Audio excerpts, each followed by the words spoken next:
What's up, everybody? Welcome back to the show. It's the Cenobites, back to raise some hell. And speaking of raising hell, oh my god, Jason, what are we gonna do? Brains. We're gonna do Return of the Living Dead from 1985. That's what we're gonna do. And you clearly have brains, listener, because you click play on this episode. I'm Dusty Lane. I'm Jason Mitchell. And we are the Cenobites. Brains. Hello. I came for you. We have such sights to show you. It was an excellent day for an exorcism. I said, I'm not gonna hurt you. I'm just gonna bash your brains in. Play a game. What's the boogeyman? As a matter of fact, it was. This is God. We all go a little mad sometimes. Haven't you? Put your brothers into that door! But sometimes that is better.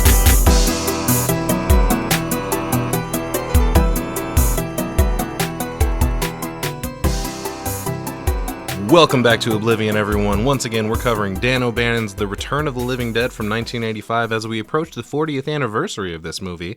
August 16th, 1985, it was released. Damn. I don't know if you guys noticed, we got a little bit of a theme this year. We're doing a little bit of a campy cult classic 80s summer here at the Cenobites. Shit, yeah. So let's talk a little bit about Dan O'Bannon for a second. First of all, he's got a huge footprint in the horror world. Oh, yeah. Writer on a bunch of stuff, including he kind of rewrote this movie a little bit. He wrote Alien. Mm-hmm. He was on some Tobe Hooper stuff. Actually, this movie was originally supposed to be directed by Tobe Hooper. Oh, shit. That was John A. Russo's pick, but he backed out to make Life Force, which Dan O'Bannon also co-wrote. Because of that whole situation, he agreed to come on board as the director as long as he could drastically rewrite the script to differentiate from Romero's films. Damn. So speaking of the writers on this, we've got Rudy Ricci and Russell Streiner, I'm not sure how it's pronounced, but it's Johnny in Night of the Living Dead. They're coming to get you, Barbara. Oh, shit. That Okay. guy. And then John A. Russo, who also co-wrote Night of the Living Dead. Studios involved Hemdale Film Corporation, Fox Films Limited, and Cinema 84, distributed by Orion Pictures. Rated R, of course. Runtime of 91 minutes, not too bad. It's kind of right in the Goldilocks zone there, and this movie fucking flies. There's not really a moment where it lags at all. Yeah, it's really fast-paced. I got a lot on Dan O'Bannon, too. Lay it on me. So he met John Carpenter at the University of Southern California in the 70s, and they worked together on a short film which turned into Dark Star. Talking about Dark Star, From yeah. 1974. And then man, this is crazy too, because I didn't realize how much he really did, but he wrote a screenplay with Ronald Shusett, if that's how it's pronounced. Okay. And he supervised visuals for Alien. Yeah, man. So, holy shit. Strong presence in the horror world, for sure. He helped create the animated feature Heavy Metal from 1981. No way, That's dude. pretty Wasn't that crazy. all the Spinal Tap guys? I don't know. I think it might have been. I don't know. Maybe I'm crazy, but I think it was connected to that in some way. He was a consultant for Chud in 1984. Nice. So he helped create and design the concept for the title creatures. So Yeah. that's huge. Let's all stand up and take our hats off for a second for Dan O'Bannon, everybody. This guy, the horror world would not look like what it does today without him. Yeah, that's fucking crazy. One more I thought was funny. He died in 2009 from Crohn's disease complications, but he credited his experience with the disease for inspiring the chest-bursting scene in Alien. Nice. Hell yeah. I never heard that before. That's an interesting little tidbit. So for our setting, we are in Louisville, Kentucky here. Obviously, the movie was filmed in California, but the setting was chosen because the writer and director felt that it would just be a little bit more offbeat and unexpected to be in this fucking podunk town with the zombies happening. Right. And I'll keep it short and sweet and simple for the plot here. A couple of medical supply warehouse employees accidentally release a toxic gas that brings back corpses from the dead to feast on the brains of the living. Accurate. Yeah, just being pragmatic about this.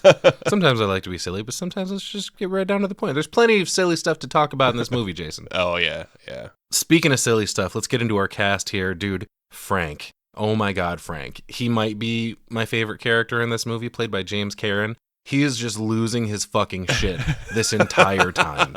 He cannot handle the idea of anything that's happening in this movie. See, I felt the opposite. I'm like, fucking Frank, man. Really? Frank is not good help here. No, dude, he's just crying the whole time, yeah. running around totally helpless. Yeah, Frank's being a pussy sometimes, man. Could be a little bitch, Frank. Yeah. And then there's also Freddy, the new guy at the medical supply warehouse, played by Tom Matthews, who was Tommy Jarvis in Friday the 13th, Part 6. This is a huge reunion of Friday the 13th. Well, I guess in Tom Matthews' case, he wasn't in a Friday the 13th movie until the following year, or maybe, I'm not sure when Part 6 came out. Part 5 came out earlier the same year as Return of the Living Dead. Yeah. But I mean, yeah, Spider. But there's a bunch of fucking Friday the 13th alums in this, man. We got Spider, played by Miguel Nunez. Spider's in the Friday the 13th game. Oh, is he really? Yeah. they made a skin for him? Yeah. Fuck yeah, dude. You know why? Because Demon from Part 5 fucking rules. The guy that plays Suicide, also Mark Venturini, was Victor in Friday the 13th, Part 5. Okay. I think in Freddy's case, I like his character in this a little bit better than I liked him as Tommy Jarvis, personally. Tommy Jarvis is kind of a whiny guy, too, right? You know? So. Yeah, and in his case, I thought so, for sure. We've also got a Nightmare on Elm Street 2 alum, Bert, played by Clu Gulager. Yeah. Oh, yeah.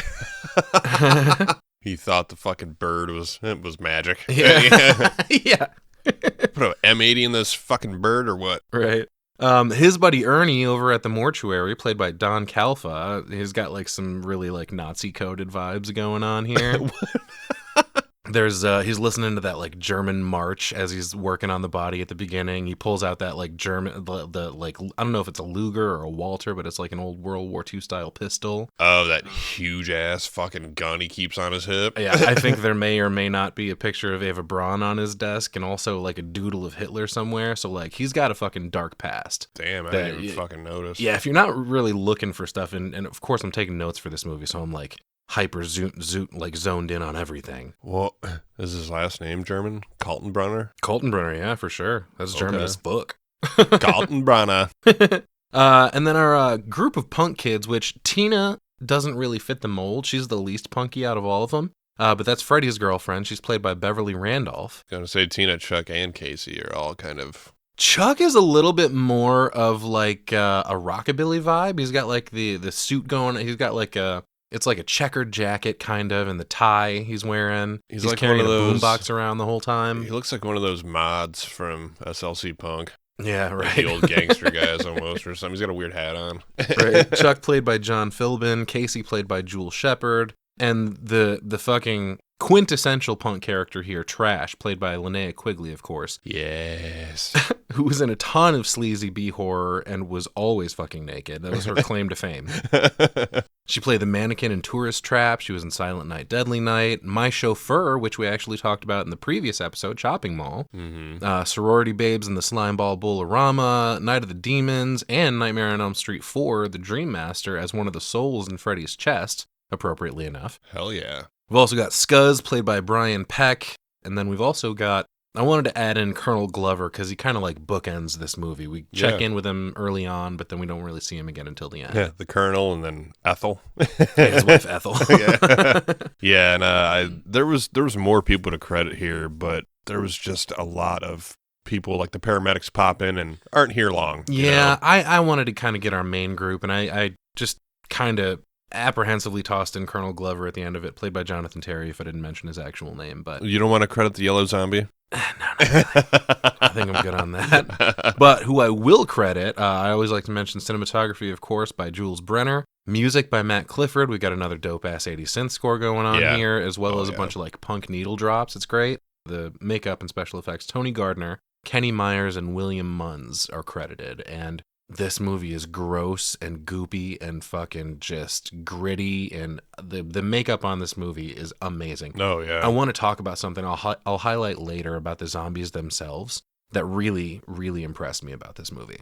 I've been tossing in taglines lately, so I got a few here. They're back from the grave and ready to party.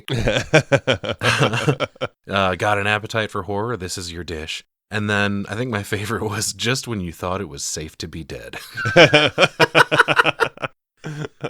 A little bit of background on this. Once again, Johnny Russo co-wrote Night of the Living Dead with Romero, but after a dispute over tone, they separated and agreed to both continue doing separate zombie series. Romero with his more serious and political Of the Dead movies, so they agreed that Romero would take Of the Dead, Russo would take Of the Living Dead. So the Romero movies, we've got, Dawn of the Dead, Day of the Dead, Land of the Dead. Night, dawn, day. Yeah. Land. and then with Russo, his zany, over-the-top Of the Living Dead movies, of course. Night of the Living Dead is, however, canon in this film. It's referenced as a real movie inspired by true events in this universe. So it kind of makes this one of the earlier meta movies, kind of self-referential. And it's also one of the earliest to feature fast zombies. A lot of people give credit to 28 Days Later, but it all originates all the way back to 1980 in an Italian film called Nightmare City. Yeah, have you seen that one? I have not seen it. I looked up a little bit about it, though, by Umberto Lenzi. Yeah, I have it. Yeah, it's a good one? Yeah, it's fucking gross. It's awesome. Yeah. That movie also features an actor named Hugo Stiglitz, which kind of blew my fucking mind because the only time I'd ever heard that name was watching Inglourious Basterds. Right. But he was actually a Mexican actor who was in a ton of shit. And that's the Tarantino remake, by the way, not the OG, which does not feature Hugo Stiglitz. But it does feature Fred Williamson, who played Frost, who eventually becomes a vampire in From Dusk Till Dawn. But fuck me, we're getting into the weeds now. Let's get back to... The point is, this is like the second movie ever to feature fast zombies. Almost 2 decades before 28 Days Later, everybody. Right. This also introduced the whole zombies eat brains thing. This was the first one to posit that. As well as the fact that these fuckers talk, which lends to all sorts of hilarity later we'll get into. It's fucking crazy. I wanted to mention before we jump into this movie, there are some real-life references, like the Darrow Chemical Company basically equals the Dow Chemical Company, which the 2,4,5-trioxin is a reference to Agent Orange, which was the proper name for that was 2,4,5-T-dioxin. Oh, shit. So they're getting a little political here as well. You're not the only one allowed to do that, Romero. Shut up. But let's fucking do this, man. We open with an infographic telling us the events portrayed in this film are all true. Real names of real people and real organizations. All right. All you need is based on a true story, okay? The more you keep tossing the word real at me, the more I question it. Well, I think that's the whole point, because we cut to this sign that says, you need a medical supply. Yeah. You need it, we got it. Right. And it sets the tone for the whole movie, I mean, it at some points you're going to feel like everything's very serious, but overall, it's supposed to be fun. What's happening in this movie is fucked. At the end of the day, everyone's screwed. There is not a happy ending to this movie. Right. But it's all the wacky, zany shit going on the side. Like the fact that we're joined by this fucking big group of punk teenagers cruising the streets just looking for a place to party. You know what I mean? But yeah, we cut to an establishing shot of the building itself. You need a medical supply. With some more info on the screen telling us it's July 3rd, 1984, 5:30 p.m. Eastern Daylight Time. So we got another rather specific, don't you think? Right. We got another holiday set film here, but yeah, fucking America. Let's see what we can do barbecue wise in this movie, eh? There's a sick Corvette in the parking lot, by the way. Inside, the boss Bert is trying to wrap it up for the day, but Frank tells him he's got about another hour in this place, showing the new kid the ropes. That's Freddy. And he's looking a little off-brand in this outfit here. Cut-off tee, suspenders, and what looks to be possibly a train conductor hat. I'm not sure. I don't know, man. It's 1984. It was a couple years before my time. I'm not too sure. Yeah, but Bert's ready to get the fuck out. He's like, all right, well, lock up for me then. I'm out of here, trying to get my barbecue on and blow some shit up. Fuck yeah. Before he leaves, though, he gives Freddy a piece of advice, and he goes, no matter what happens, don't name it after me. Yeah, ew. Is he talking about something at the facility like a chemical mishap, or like if he fucks around celebrating the holiday and gets a girl preggers? I thought he was making fun of Freddie and Frank for staying together. Oh, God. Hey, I'm just going to tell you, when I leave here tonight, don't name it after me. There's no cameras in here. I'm not going to say anything. Do whatever you got to do. But... That's what I thought, but I don't know. Well, he knows Frank has a wife, too. Jesus. I thought it was just more guy 80s humor. Right. Inappropriate. Yeah, for sure.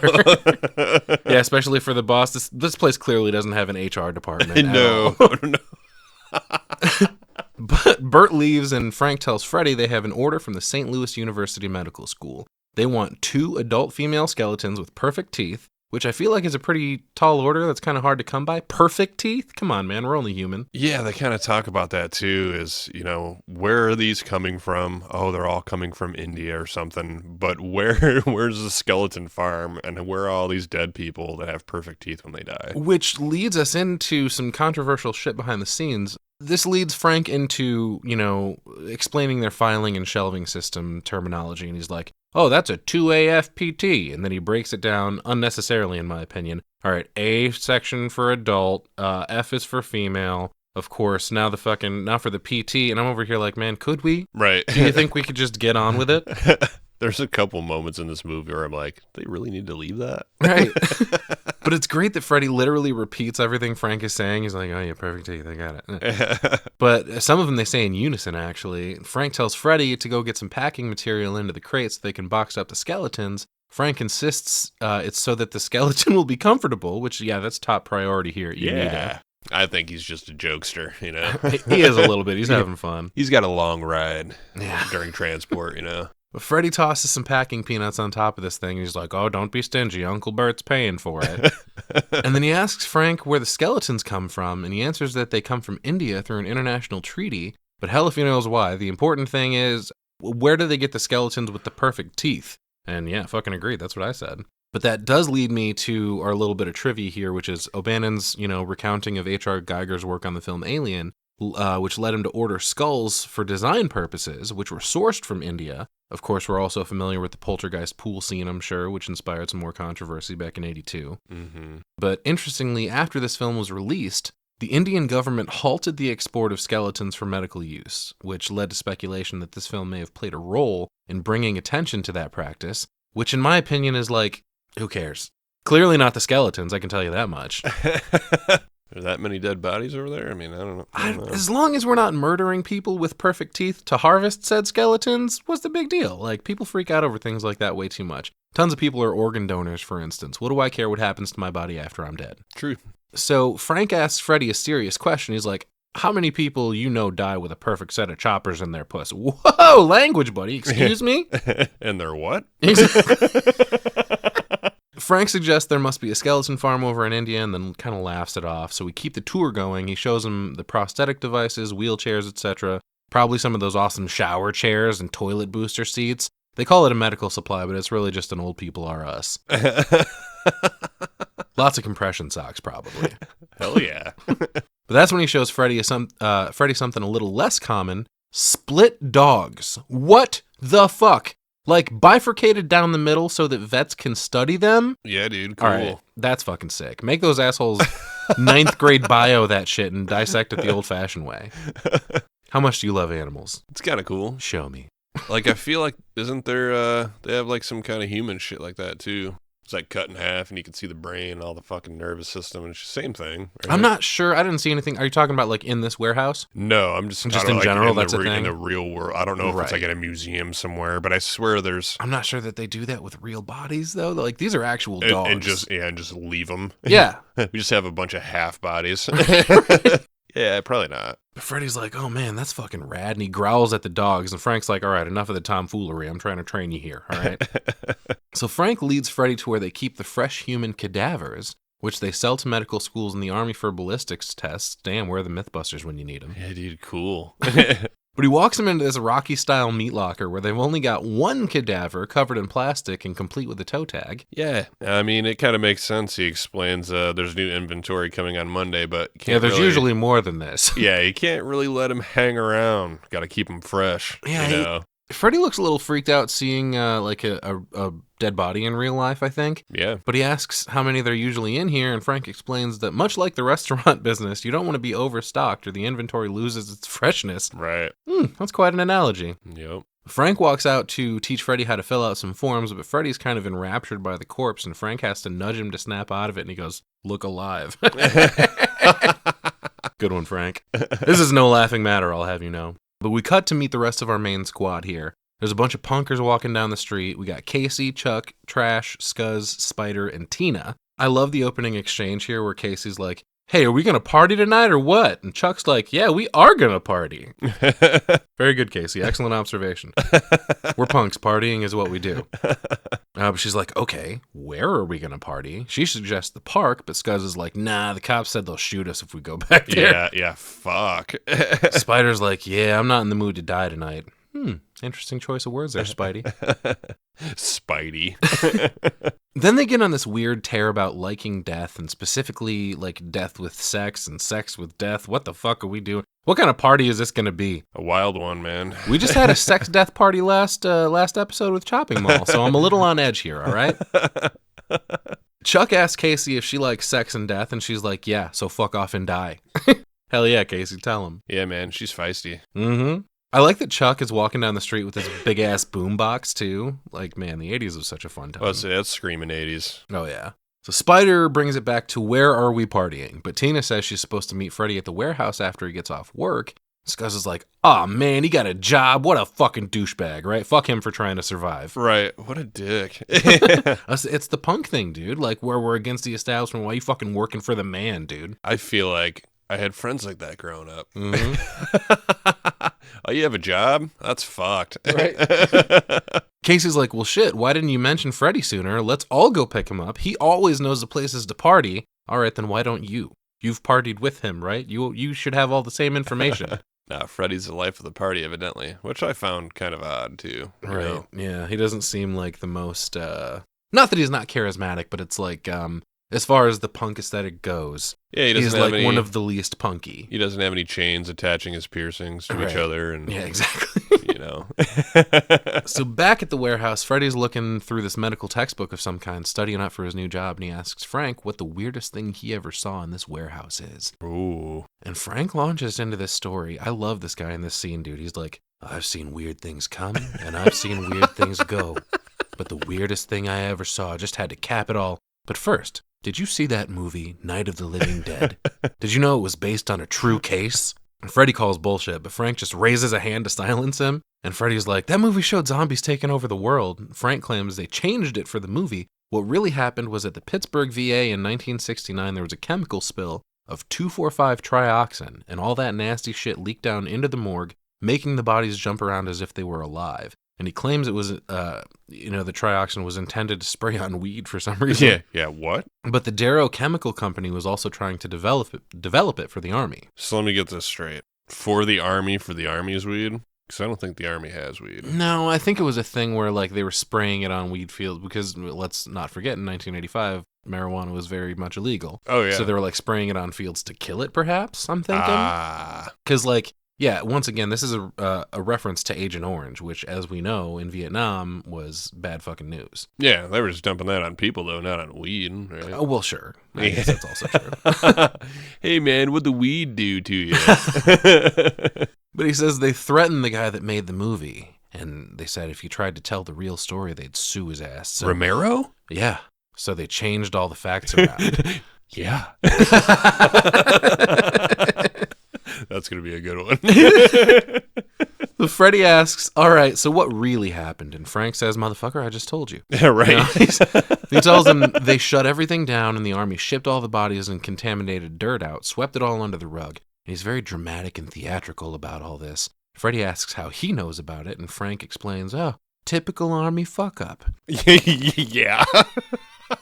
Which shouldn't be typical, by the way. It's the fucking Army. Do you know how often that accidents happen in the military and they ship the fucking bodies to the wrong place? Oh my God. Every day. It's fucking embarrassing. Thousands of times a year. It's embarrassing. So he gets into the story and he's like, this is very much like around the campfire. Like he's trying to like pull you into it, right? He's like, the transportation department got the orders crossed and they shipped these bodies here instead of Darrow. And he's great through this whole storytelling process. He holds a finger to his lips when he mentions they kept it a secret. And he's been getting quieter and quieter until the phone rings and scares the shit out of Freddy, making him knock over a pencil cup on the table. Yeah, some punk. But Frank doesn't flinch, though. He picks up the phone. Apparently it's his wife. He tells her he'll be home in about an hour. He's like, keep the pot roast hot, okay? Yeah, good girl. There you go. Yeah. But looking around the office they're sitting in, I was interested to see that they had a print hanging on the wall, and it was a diagram of one of those half dogs in the warehouse. Oh, cool. And directly under it was a black and white photo of a naked lady, not for medical purposes unless you count masturbation as a medical term, which I suppose it is. But the point being, this isn't for educational purposes. They just have some porn hanging up on the wall. So, like, there must not be any ladies working here or any HR department of any kind. No. I mean, I didn't encounter an HR department, not really, until this job. Oh, yeah, right. For the most part. Right. I don't know. The dope store technically had one, but I'm just like, there's porn hanging up everywhere in this fucking place. Like in the little locker room area, we see a bunch of nudie pictures hanging up. So it must be some sort of distraction from all the crazy shit, you know, that they're dealing with in this warehouse. Cadavers and fucking, you know, so I can half-dogs think of being a kid and being inside of some garages, and there was always oh yeah, some kind dude, of stuff hanging your around. Fucking uncle working on his cars. There's always fucking there's always titties. But then I hanging out. also think of like the shop where my dad there was like multiple bathrooms. There was an office up front, but the back was kind of a warehouse where they were making lenses for glasses. Right. But there was like a bathroom in the back of the shop that when you opened it, there was just nothing but nudie, like covering the walls. Like Billy Madison's fucking tent yeah, porta potty thing. You open the door, there's just tits everywhere. I was always a little creeped out by I guess hidden. Yeah. It always freaked me out seeing the porn bathroom. Like, what are we doing here? Is this where, like, everybody comes and fucking jerks it on break? Is that what we're talking about? Yeah, it was just all the people in the hot. It was like, I don't know. And there was women back there, too. Okay. But this is just different times. Did they have a separate bathroom full of dicks? I wonder. I hope so, for their sake. Yeah, nobody complained about that kind of shit. I don't know. Right, yeah, different time. Who doesn't like titties? Hey, nobody wore bras back then. It's whatever, dude. But Frank hangs up the phone, and he asks Freddy, hey, you want to see a dead body? Like, yeah. Y'all want to see a dead body? He's like, I just did. And he's like, no, the trioxin corpses. And he makes this goofy ass face. And he's like, I fucking love this dude. He's like, no, they're down in the basement. And Freddy, dude, he's into it, dude. He's like, get the fuck out of here. Let's go. No, I'm okay. I'm gonna stay up here in the office. No, man, go they do. Down the stairs, which Frank tells Freddy, mind the third step. It's a bitch, which we don't know what that's supposed to mean just yet. That is so funny later. Oh, actually. dude, 1,000%. Apparently, these corpses have been down here for the last 14 fucking years. And, I mean, I guess that math tracks, but he shows Freddy all these barrels stamped with property, Department of the Army. In case of emergency, call 1-800-SAFE-AUTO. Pick up the phone, the call is free. Play it to 1-800-SAFE, play it safe, safe auto. No, I'm just kidding. There's a random number down there. We should call it. 867-5309, perhaps. Fuck it, it's the 80s. I thought about calling it. Calling that number? Yeah. Do it right now. Did you write down the actual number? I did. It's an 800 number. They can't, like, charge you without you accepting it, right? I think. I don't know.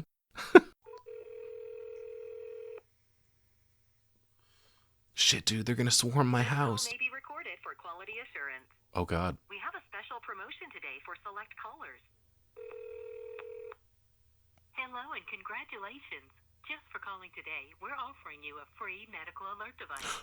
A medical alert device? Get the fuck out of here! What is happening right now? Oh, you just called UNITA, dude. Oh, shit. See, I thought it was the Army. It was, on the barrels, it's supposed to be the Army, which they do call the number at the end of the movie, and yeah, it patches through to the colonel we saw earlier. Man, I hope we don't get fucking flagged for that, Jesus. So Frank unscrews the hinges on one of these barrels, and he opens it up. It turns out there's a little viewing window in the top that this corpse's face is smushed right up to, which led me to wonder, what the fuck kind of body storage system is this? They must have had to twist these poor fuckers all to hell to position them inside this thing just right, like literally bending them over backwards like fucking In a Violent Nature. Oh, yeah. To position his face right there in the window like that, you know? Right. But Freddy freaks out over the corpse, and Frank sprays some Windex on this window and proceeds to wipe it, not with a paper towel like a normal person, but with an entire roll of paper towels. Literally just grabs the roll, uses the whole thing like a sponge. What the fuck? Two things. First off, how did we manage to do 2 movies in a row, released around a year apart, where somebody is using an entire roll of paper, either towels or toilet in Chopping Mall's case, with Birdie holding it to the back of his head at the end, Right. instead of tearing some off, Like, was that shit free back then or what? And second, dude, do you realize how wasteful you're being by spraying this window? Like, first of all, you should spray the towel, not the surface, kids, just FYI. But by doing it this way, you've compromised, I don't know, 6, 8, 30, probably half the damn roll of paper towels because you're too lazy to grip and rip. What the fuck, man? Uncle Bert's paying. Bert should fire him just for inflating the paper towel budget, dude. But Freddy asks a good question here. He's like, hey, these things don't leak, do they? And Frank's like, hell no, these babies were made by the U.S. Army Corps of Engineers. Dude, you were just talking shit about the Army fucking something up. And here you are boasting about the structural integrity of these barrels. And he's so confident about it that he gives the side a big old slap. And here we fucking go, dude. This chemical dust shoots out of the side of this barrel and all over them. They both go into a coughing fit, and our title sequence fires up, complete with yet another sick-ass 80th synth score. Love it. Give me more, please. This movie, I mentioned also, is a little bit of a hybrid in that regard. It's got the original score and also the punk band's, needle drops, which we already heard one when we met the kids, but this score fucking rips. Yeah. The corpse inside the barrel starts melting as our title card, which is also sick as fuck, comes on screen. Yeah. This thing's eyelids straight up melt off, exposing the entire eyeball, and the glass on the viewing window explodes. Yeah, Frank and Freddy are straight up passed out on the floor as we follow all the smoke getting sucked up through the ventilation system and into different parts of the building, including the fucking meat locker from earlier, and that corpse begins to reanimate. It's a really cool shot, actually. We see the hands start moving, and then we get this dolly shot zooming in on this thing hanging from a hook and writhing around to get free. And the bag's squirming. Yeah. Yeah, the music gets real tense. I feel like all this is perfect. Yeah. Along with all the smoke surrounding it, it's pretty fucking dope. Until the freeze frame. I didn't like the freeze frame. Really? Yeah. I think I like the freeze frame, and it comes back at other times. Are split on the freeze frame, okay. And it's kind of weird, too, because maybe you either love it or you hate it, because it kind of reminds me of Rob Zombie using the freeze frames in The Devil's Rejects. I didn't mind that so much. Right, and I think it's him. That's like an old thing. Like, you don't see a lot of freeze frame stuff like that anymore. How do you feel about the Jay Giles Band song, Freeze Frame? No, thank you. You don't like Jay Giles, man? Oh, come on. I'm good on that song, at least. So we dissolve from that to a shot of Old Glory perched atop a flagpole. Good point. Oh, yeah, we do have the best zombies, don't we, folks? Oh, my God. Don't forget, it's the 3rd of July. We have to leave gunpowder and toxic waste out for Uncle Sam tonight, or the fireworks will burn our eyes. I thought it was for Kid Rock. But it's now 4 p.m. Pacific Daylight Time. We cut over to the West Coast, meaning it's 7 p.m. back where the zombie dust just unleashed hell back in the Eastern Midwest. Okay, my brain hurts. Anyway, we look to be at some sort of military compound, even though at first I thought it was just a nice-ass house, and these 2 MPs out front open the gate as a car approaches. This is Colonel Glover, who comes inside to his wife. And I guess this is just a nice-ass house, but since it's the Colonel's, it's huge and we have to have fucking guards out front. Right. This is his wife, who can't seem to please him. Her name's Ethel. Oh my God. Poor Ethel, dude. She asks how his day was, and he's like, oh, the usual. Crap. Right. Like, I feel you. Shit's been rough lately. He's like, what's for dinner? And his wife tells him it's your favorite, lamb chops. Yeah. Had him for breakfast. Or no, he's like, yeah, no. He monotonously replies, I had those for lunch. Like, she can't fucking win. And the look on this poor lady's face, she's like teetering on the brink of divorce.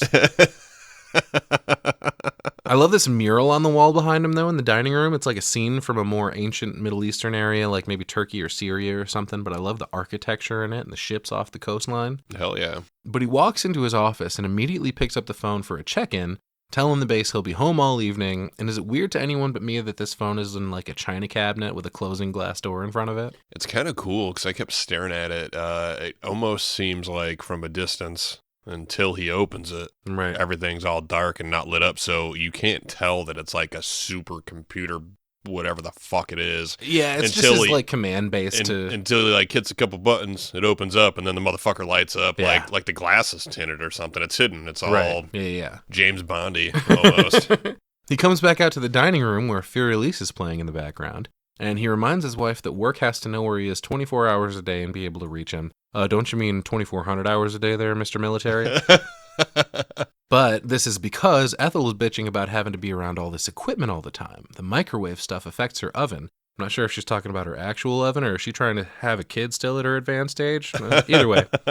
It's also mentioned here that they're looking for something. Glover says, When we find him, you can have all the equipment taken out of here. Well, when will you find him? And he loses it on Ethel. Christ, I don't know. Fuck off with the equipment already. Right. Well, fuck. I mean, put it all together. It's been about 14 years of this. Yeah. Yeah, she's probably pissed. I'm sure he's fucking pissed too. Yeah, because what they've been looking for are these barrels, which is in a random fucking warehouse in Louisville. So did the guy that dropped the barrels off at the wrong spot get fired? I feel like. Well, I think they're looking for these barrels around the area that he's in California, which where like I'm guessing where they were supposed to go in the first place and didn't. But if this is the area you're searching for, dude, you're fucking way off. Track the shipments. Right. If these went to the wrong spot, then the ones that should have went here went to the other spot, and somebody should have complained that they didn't get it. Flip-flop those It's fucking simple, yeah. Exactly. Like, what did those people get? What did they get at the military base where they're like, what's up with all these barrels of circus peanuts? I don't understand. What? Right. It'd be pretty easy to track that down. I mean, it's not digital because it's 1985, but there's a paper trail. Well, they said fuck it, and they just tossed the circus peanuts over to the mess hall. The boys will love it. But he's like, maybe we'll never find them. They could be anywhere.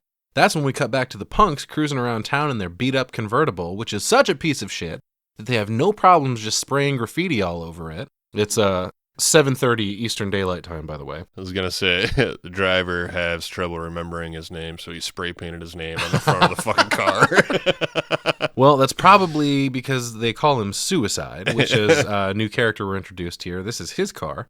And he's like, all right, where the fuck are we going? Shouldn't you know? You seem to be in an awful hurry to get to a place you don't know. You're driving like a fucking crazy man. But they tell him they got to go pick up Freddie, which he's also not impressed with the fact that Freddie's got a job. He's like, sounds like a shitty job, too. And Tina's like, well, it may not be the president of the United States, but at least he makes enough money to buy stuff. Oof, weird time to point that out. I don't make any money from this. I'm not accepting my presidential salary. I don't need to. I'm quite well off. I'm doing this out of the kindness of my genius heart. And let me tell you, it's a great heart. It's probably the best heart of anyone I know. It got all its questions right in the cognitive test it took at Walter Reed. It's probably the heart of a lion, but God put it inside me instead. But Suicide's like,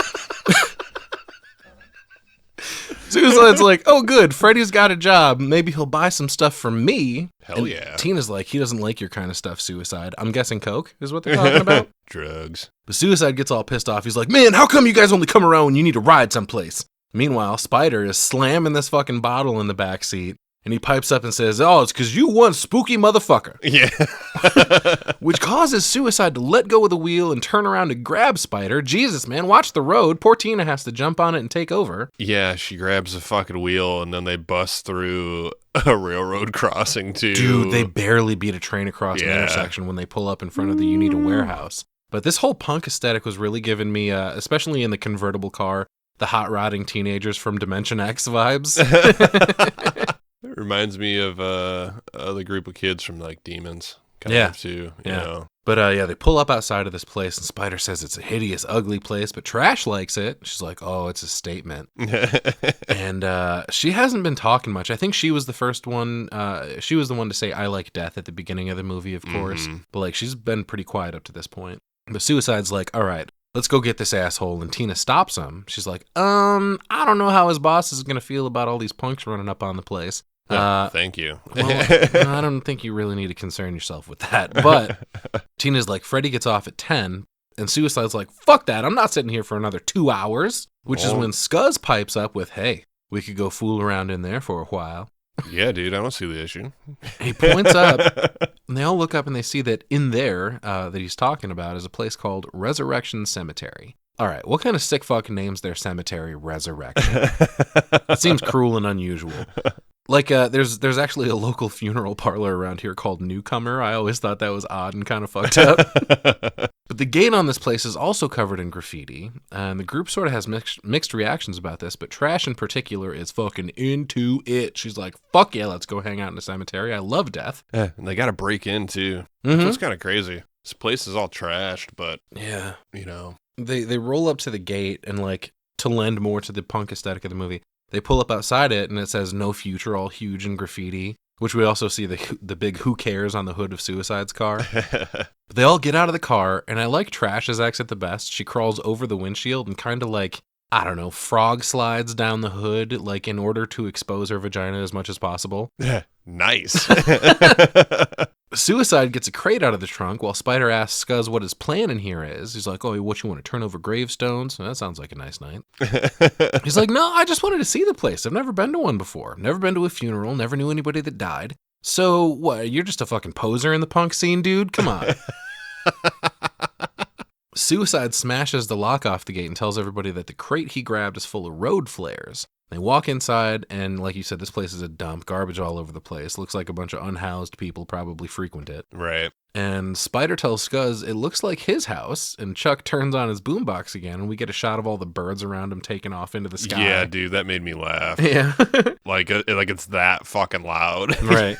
Which, you know those boomboxes, it's not. No. But it's kind of a nice shot here, like with the trees in silhouette against the like golden hour backdrop. Yeah, the whole cemetery is pretty cool looking. I mean, like you said, it's kind of trash, but it looks just like a party spot. Yeah, the cemetery itself is cool. Yeah. I'm no stranger to hanging out in cemeteries. I'll save that story for a later date. But we cut back to the Unita basement where Freddy and Frank are just waking back up. And poor Frank is coughing up a lung. Neither of them are feeling good at all. Gosh, terrible acting here bothered me so much. and that's where I said, you're like, oh, I love Frank. And I'm like, dude. I know it's like presented as annoying, but dude, it was so fucking funny the whole time. Like, I couldn't stop laughing. Every time something happened, he's like, ah! Oh! Yeah. Oh, God! Oh, jeez! Oh! He's fucking, his coughing and shit is shitty. He's about to dude, he's hacking through this whole fucking movie. He's about to pretend to throw up, and it's fucking terrible. Yeah. But they look back inside to find, inside the barrel, the body is totally gone. Frank says it must have melted when it hit the air, which... yeah, right. I mean, even if something like that happens, that means it went into the air, so, like, that body is inside you now. The bones must have melted. That's a thing. Depending on what, I mean, I don't know. You hear things of, like, things preserved in a vault for thousands of years or whatever, and then when they're exposed to the new atmosphere, they kind of break down some, but I don't know that it would happen this fucking fast. Yeah, and so completely, too. Right. But apparently it smells horrendous. Freddy makes a little comment about that, and then Frank yaks under the basement stairs. They go back up to the ground level, and Frank's like, hey, let's not tell Bert about this. It's going to make us look pretty fucking stupid. But, buddy, that's the least of your worries right now. Right. Frank says he'll try to spray some deodorant. That'll help. Yeah, it still stinks in here, and they don't realize that smoke or whatever was distributed throughout the building, and they're about to. Yeah. They're both looking worse for wear here. Like the dark circles around Frank's eyes make him look already kind of zombified. And he's doing a lot of great fucking like hacking and so bad. It's not bad. I love it, dude. I terrible. Fucking love it. But he sprays some shit around the place. They start to hear some whimpering that sounds like it's coming from a dog. What the fuck? Yeah, dude. What the fuck? They walk over to the shelf and realize that these half dogs we were talking about are fucking alive. The fucking toxin has filtered through the rest of this warehouse and brought back everything that used to be alive. So they stumble upon this fucking half dog laying on its side on the floor, fucking panting. It's trippy as fuck, honestly. Yeah. It's such a weird visual. I dig it. And they have my natural reaction. Fucking kill it! Oh, fuck! Yeah, Freddy bends over to pick it up, and it starts whimpering again, and we see the other side of it totally juicy now. Its organs are all shiny and wet. And we see that the way that they've mounted this thing, there's just a fucking post shoved into the dog's stomach, so it's like on a stand, like propped up to study, but it's kind of fucked, man. They both freak out. Freddy asks what they're going to do, and yeah, Frank's like, we're going to kill it! Yeah. And he grabs a crutch. Fucking just off the shelf, he grabs this crutch and starts beating the shit out of this thing. Oh, yeah. And like every whack, there's a fucking like dog yelp, like, oh my God. Freddy stops him, and this poor thing is just whimpering on the ground. That's when they start hearing pounding and screaming from the meat locker. What the fuck is this? Yeah. Oh, fuck. And Frank's like, oh, Jesus, Jesus! And they round the corner, and we get this great triple smash cut onto the door, like rattling. It's fucking holding on for dear life, dude. Mm-hmm. And I like Freddy's line here. He's like, are we fucked or what? Like, what's happening? Yep. Sure are. Frank reminds him of the cadaver they looked at earlier, and he's like, what are we going to do? And Frank's like, I don't know. It sounds sore.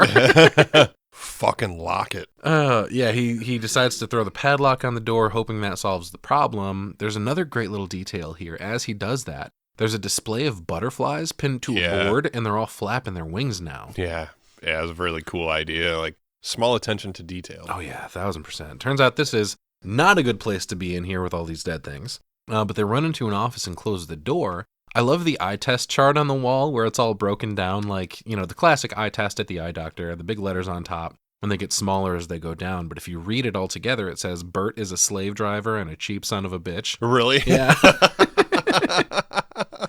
But Freddy and Frank are freaking out, of course. Frank explains it's the chemicals released from the barrel bringing all the dead things back to life, and Freddy calls him a stupid asshole for opening the barrel. And he goes, watch your tongue, boy, if you like this job. Which, fucking what? I don't think the job matters anymore, dude. Y'all motherfuckers just need to focus on surviving. Or actually, it's probably too late for that. Just lay down and accept it at this point. Well, nobody knows what's going on yet. I mean, I don't know. Frank kind of does. He told the fucking story, so he should. But they talk about what are they fucking going to do. Can't call the cops. What about the company's reputation? Yeah, Frank's like, what about my personal reputation? Yeah. Can't call the army either. Okay, so, well, call the boss. Yeah. And I love how he starts, like, he picks up the phone and dials Bert's number, and he's, like, starts fixing his hair, and he kind of takes a drink. He's trying to put himself together before he starts his phone call, and Bert answers. He's fucked. Yeah, when he does, Frank is like, oh, hey, Bert. It's me, Frank. We got a little bit of a problem down here. Yeah. And we cut back to the cemetery where Trash is sitting there with Spider, once again presenting her vagina to the world. And she's like, do you ever fantasize about being killed? Spider's like, no. She's like, do you ever wonder about all the different ways of dying, violently? I wonder, like, what would be the most horrible way to die? And she's definitely getting herself all horned up. She's like rubbing her thighs and shit. That's what I wrote, too. Take it down a notch, crazy lady. What are you talking about? Trash is a nice lady. Spider's like, nah, I generally try not to think about dying personally. But she's like, all right, well, let me tell you about my worst way to die. Specifically, a bunch of old men surrounding her, eating her alive. I was going to say, she was starting to tell this story, and I didn't think that's what she was going to say. I didn't see it going there, no. But that's certainly creative. And now she's like rubbing her chest and writhing around. And she's like, first they would tear off my clothes. And she just straight rips her fucking top off like Hulk Hogan style. Right. Totally exposing her whole naked torso. And how come everybody in the 80s wanted to be naked around their friends? Hell yeah, dude. Bring it back. You want to get naked right now, Jason? No. Come on, man. In honor of the 40th anniversary, we're going to do the rest of this episode naked in a tribute to Trash. I was already naked. I do them all naked.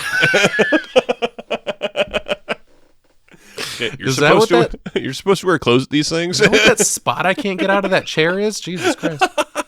We hear Chuck in the background saying, oh, hey, let's get some light over here. Trash is taking off her clothes again. Yeah, cool. Apparently she does this often. She struts over to this mausoleum and crawls on top of it, dancing to the music. And as the rest of them dance around her holding these road flares, it's fucking weird, but it's a cool visual. Hell yeah, dude. She proceeds to take off the rest of her clothes, except her leg warmers and arm sleeve things. But yeah, dude, full frontal from the legend herself. Jason would like to thank you, Miss Quigley. Yeah. Yeah, I remember being like, damn, just a little more nudity than we're used to. Yeah, dude, it's full. There was some, the studio and producers tried to cover it up a little bit. Like, there was a report that Linnea Quigley gave one time, like, oh, yeah, no, they covered it up, but they wanted to make it look natural. So it was like a fake, pubic hair and all that stuff. But fuck off, dude. We're seeing her in all of her glory, and they're totally just making shit up. And yeah, who cares? You know what I mean? Like, I think it's something that Americans are fucking afraid of for some reason, but I mean, you got it. Strut it. I didn't hear anybody bitching. Appropriately, the lyrics to the song she's dancing to are referencing dancing among the dead and needing to hunt the scent of blood. And tonight we'll make love till we die. So she's having a grand old time. Everyone's watching, cheering her on. We cut back to the warehouse where Bert is losing it on Frank. He's like, you did what? What's the matter with you? Haven't I always told you never to go near those damn tanks? He sounds exactly like his dad role in Nightmare 2. Yeah. Which, hey, maybe that's just his acting. But I didn't think it was bad. No, he's great in it. I think everybody does a good job in this, honestly. But Frank's like, hey, man, quit bringing up old shit. What are we going to do? Let's focus on the future. But Bert goes, well, I'm probably going to be sued by Darrow, investigated by the government, might become famous, might lose my business, might go to jail. That's what I'm going to do. Yes, most likely to all of the above. And I noticed a bunch more porn hanging up around the place as Bert paces around thinking. And he's like, maybe if we destroy the evidence and keep our fucking mouth shut, we'll be all right. And Frank's like, yeah, that's it. Let's do that, Bert. Bert asks if Frank is sure the guy inside the meat locker is a dead cadaver. And he's like, oh, why don't you open up the door and find out? Nah, that's okay. I'll take your word for it. Yeah, not a good idea. They decide to kill it, but how do you kill something that's already dead, Jason? Well, have you ever seen Night of the Living Dead? And I have, and you have too. Right. We did an episode. Remember the episode on it? So, yeah, we got to kill the brain. Yeah, that's what it seems like to me. He fucking walks away for a second, comes back holding this huge pickaxe. And he tells Freddy to open the door, and he walks Frank over in front of it, and he says, listen, when Freddy opens that door, you brain him with that axe. And I'm not sure Frank is up to the task, but fuck it, let's do it. Yeah, I have no faith in Frank here, and I can see that, and I would have taken it from him. Oh, yeah. Back the fuck up. Oh, 1,000%. If I was Bert, I'd have been like, all right, clearly you can't handle this. Right. Stand the fuck over there. The adults will take care of this. Go sit down, Frank. Right. So, yeah, Frank starts screaming for Jesus again, but Freddy is staring off into space. Neither one of them look good, but Bert seems to be the only one around here who's even moderately in control. Well, it's crazy here, too, because Bert is trying to handle the situation, but then he stands quite a distance away from that fucking door. That was fucking hilarious to me, dude. He's being the boss. Frank, yeah, I'm supervising. Right. Frank tells Bert that he doesn't think he can do it, and Bert's like, well, you fucking better. You got us into this. Right. And Bert starts giving Freddy the combination to the padlock as he stands way the fuck back. Yeah. Oh, way back. But karma gets him right away. Dude, it turns out it doesn't matter because Freddy opens his door and this naked cadaver comes charging straight at Bert and tackles his ass to the ground. Oh, by God, Goldberg just speared him. And this is that yellow zombie that I talked about that's credited as Yellow Zombie, and I want to know, why is it so fucking yellow? Jaundice or something, I guess. I don't know. He starts yelling for Frank to whack the fucker with his axe while this zombie tries to munch on him on the ground. Right. But they finally get him off the boss and pin him to the ground. But yeah, it struck me at that point, why is this dude so yellow? He's so yellow, you might think we're looking at him cheating on his wife at a Coldplay concert Jumbotron. But no, it turns out that's not the case. Yeah, he's like motherfucking yellow, dude. Yeah. He's like a Simpsons character. Like strange. He's a Simpsons character. Yeah, and I mean, looking back at Night of the Living Dead, I might have expected some bluish or grayish that even seemed odd then, but the yellow is just, and it's the only yellow one in the whole movie. Right. It's whatever. It's cool. Yeah, it just must be like a different stage of decomposition or preservation or something. I guess I didn't think about that. Because that's something that I'm going to comment on later, like all the zombies are kind of different, so. Right. Bert finally runs over to grab the axe and brings it down into this thing's head, but it continues screaming. And I love it, like, trading wails with Frank. Every time the zombie screams, Frank's like, oh! I was fucking dying, dude. And Frank's like, the brain! And Bert's like, obviously I hit the fucking brain. Look, it's still sticking out of his head. He's like, well, then do something else for goddamn it to hell's sake. Yeah, dude, he grabs a bone saw? Fucking like hacksaw off the shelf, and he starts cutting through this thing's neck. And Frank is fucking done, dude. He can't take this shit anymore. I love him yelling. Bert yells, be a man, Frank, while he just fucking saws through this thing, and Frank just cries. Right. But as he saws through, it's a pretty cool effect that we hear the sound of the zombie's screams starting to warble, as if the act of him cutting through is affecting the vocals, obviously. You know, it's a nice touch, I think. Fuck yeah. Freddy's had enough too. He's like, hurry up, damn it. And he's like, hey, man, I don't know how many people you've tried to saw through, but I imagine it probably takes a minute. Yeah, it's pretty quick. I think he's done this before.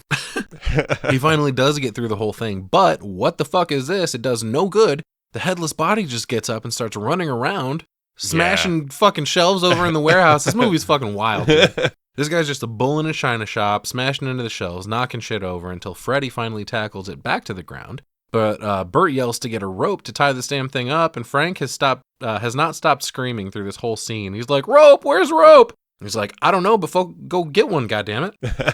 Where I think we're realizing here is maybe these aren't, I mean, yeah, they're still undead, but have these bodies all been reanimated? They certainly have, but like, what in the fuck is the deal with, like, you just can't, there's nothing you can do to them. What, did we have a name for Herbert West's whatever serum? Was there a name for that? Ooh. Because it's kind of the same I thing think we going were just on. calling it the Reanimator serum. Yeah, I don't know. Because it's like the same thing going on. Like, all right, whatever agent or whatever went in and reanimated everything. You cut the head off and the body's running around just like Reanimator. You know what I mean?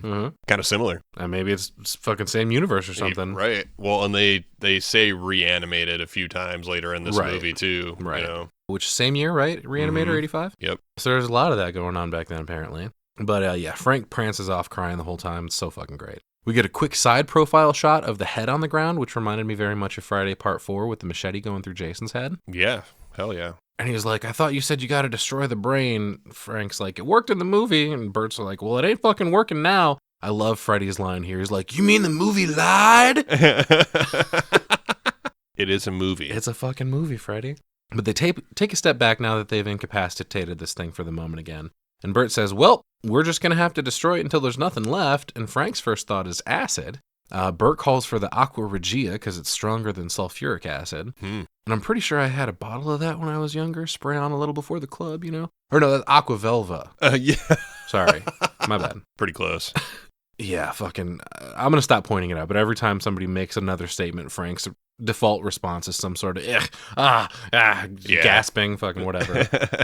But Freddy says, what if the acid doesn't burn everything and like leaves the bones or something?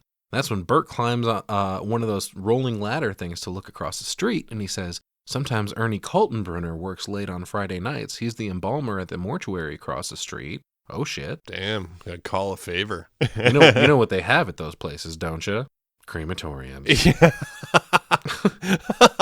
And Frank's like, oh, yeah, that's beautiful. Let's do that. And Bert says, you know, we've known each other for 25 years or so, but I'm not sure what I can tell him to go along with this. And Frank's like, yeah, can you trust that bastard? Right. Well, not much of a choice, really. And Freddy asks how they're going to get the body across the street. Seems it wouldn't be that hard. He's already tied up. But then Bert's like, give me the bone saw. And then we cut away. Yeah, Bert's a badass. Yeah, why couldn't three guys just carry the body across the street? Right, yeah, I don't know. Because they don't want to present a fucking body to a random dude like, hey, so we didn't exactly kill this guy, but it doesn't look like that, that's for sure. Listen, I owe you one. Right? So we cut back to the cemetery. It's now 9:16 p.m. Eastern Daylight Time, of course. It's funny that they keep pointing that out to me. Do you think Freddy's still off at 10? Freddy is not off ever again. Trash isn't dancing around anymore, but she's still naked as fuck, and Tina is annoyed with that, apparently. She's like, why don't you put your clothes on? The show's over. Oh, what's the matter? Does it make you nervous? I'm sure telling her to put her clothes on is only going to achieve exactly the opposite. That's what the punk scene's all about. Yeah, Trash doesn't agree, and neither do I. She walks over to the group fanning herself and says something I'm positive you also agree with. I'm hot. Chuck certainly does anyway. Suicide tells him to scram and he runs off with his boombox, and then Trash comes up and starts fucking touching on Suicide, and he's like, oh, nobody understands me, you know that? I fucking bust my ass for you guys, and what do I get? You're spooky, meh. Yeah, he thinks he's unheard. While he's bearing his soul to Trash, she's just grinding on his leg like a stripper pole. She's like, I like it spooky. He's like, well, no, I got something to say. What do you think? This is a costume? This is a way of life. And she comes around the front of him moaning, but he is not into it. He's like, what's wrong with you, man? Show some fucking respect for the dead, will you? And tosses her off of him. Yeah, even Suicide doesn't want his dick tugged on at the cemetery. Disagree. We cut to Chuck and Casey, and she sees Freddy carrying the body with Frank and Bert into the mortuary. And Chuck's like, well, that can't be him. Why would he be going into a mortuary? That's crazy. See, didn't it still look like they were carrying a fucking body? They definitely did. You know what I mean? Well, yeah, they're carrying it on one of those fucking little, like, gurney fucking, like, stretcher things that you got to carry. It didn't solve anything. It still looks like they're transporting, you know what I mean? It definitely looks like a fucking body. Yeah. But that's when we cut inside the mortuary to Ernie, wearing headphones, listening to some old German march-style classical music on a Walkman, smoking a big old pipe while he works on this body on the table. Yeah, dude, it's just a job to Ernie. Oh, yeah. That's you see cool. that shit. Like, all the fucking coroners and all these movies are always, like, eating shit, laying a sandwich on top of the body. Yeah. And fucking... Jesus Christ. I couldn't. Bert knocks on his door, but Ernie can't hear him because he's got his headphones on. So he just comes in and taps him on the shoulder, which of course prompts Ernie to spin around on him and pull a Walter pistol on him. And it looks like an old fucking You know, as maybe a Walter or a Luger or something like that, this Nazi fuck. Dude, it's a huge ass fucking revolver. And Bert is like, whoa, hey, it's just me. That was a close one. They chit-chat for a second while Ernie grabs some coffee in a friggin' like metal field cup like you'd toss a bullet in after you extract it out of your buddy's leg. Oh, I didn't notice that. This guy's a fucking weirdo, man. But Bert asks, hey, what are you doing? And he says he's breaking out the rigor mortis on this corpse. Apparently it starts in the brain, spreads down through the organs, and settles in the muscles. It'll loosen up on its own for after a while, but this guy prefers doing it manually, I guess. Mm-hmm. So he just grabs this corpse and starts cranking its arms up and down. And you can hear it cracking the whole time. Yeah. Fucking crazy. Yeah. Cranking. Oh, Jesus. But Bert changes the subject, and he's like, hey, how long we been friends? And right there, dude, you know the next thing out of someone's mouth after that they ask that question is about to be some crazy shit. Oh, yeah. It says 25 years. Right. And Bert says, all right, well, I need some help. Can you keep it quiet? And he tells him he's got a couple guys right outside, and if we could just bring this body right in here, that'd be really fucking helpful. And Ernie freaks out on him, but they bring it in anyway. But Bert uncovers this gurney they brought it in on. And we see that he cut the body all up into parts, put it in separate bags, and every individual bag is wiggling around like crazy. Right. Ernie's like, what the fuck is that in there? Bert's like, I love this. Dude. So what you got going on there, Bert? And after he locks the door, paranoid as shit. Hey, rabid weasels with a straight ass face. Ernie doesn't buy it for a fucking second. He's like, what the fuck do you mean weasels? Why do you have weasels? They were part of a shipment. Watch out, Ernie. Don't get bit. Yeah, they were part of a shipment, but they weren't supposed to be rabid. But you know how these things happen. He's like, no, I don't. Yeah, medical supply places often order boxes of weasels. The weasel shipment should be here on Tuesday. Oh, man. Yeah, Ernie gets close to one of the bags. Bert's like, hey, watch out, don't get bit. And Ernie tells him to call an animal shelter, but Bert doesn't want word to get around about that and, ruin the reputation of the warehouse. He would rather burn them in the crematorium. And Ernie's like, wait a minute, you can't just burn animals alive. That's cruel. You at least put them out of their misery first, which it's nice to see that this ex-Nazi is not into, torturing live things. He's like, let's take them out in the parking lot, and I'll just shoot let me all just the pop bags. Take them out back and pop them. Let's go waste like $20 in ammo shooting the fuck out of these garbage bags before I throw them into the fucking fire. But Bert's like, I don't think that's going to work, Ernie. And Ernie doesn't understand why the fuck not. And Bert, at this point, finally comes clean. He makes him swear to keep a secret. And Bert picks up one of the bags and shows Ernie the arm inside still wriggling around. And, it looks like it came off of a fucking Simpsons character once again. Like, it's so goddamn yellow. Right. But you gotta talk about the... All right, I gotta come clean. It's not weasels in the bags. I'm sorry. Yeah, I'm sorry I lied to you, Ernie. It's not weasels. Yeah. No kidding. But this arm falls out of the bag and grabs Ernie's leg, ripping his pants down the side. And they help him up, and he's like, please don't fucking touch me. But Bert says, well, Ernie, we got a long story to tell you. And then we cut back to our punk buddies in the cemetery. Casey's annoyed, waiting for 10 o'clock, and asks where Trash and Suicide are, probably getting it on somewhere, he says. Mm-hmm. Chuck, that is. Then he gives Casey a look, and she's like, yeah, no, never gonna fucking happen, dude. Yeah, not a chance, buddy boy. It must be hot as fuck there. She's fanning herself. He's sweating like a fucking pig. I might recommend taking off that stupid jacket, Chuck. Follow Trash's lead. She looked a lot more comfy.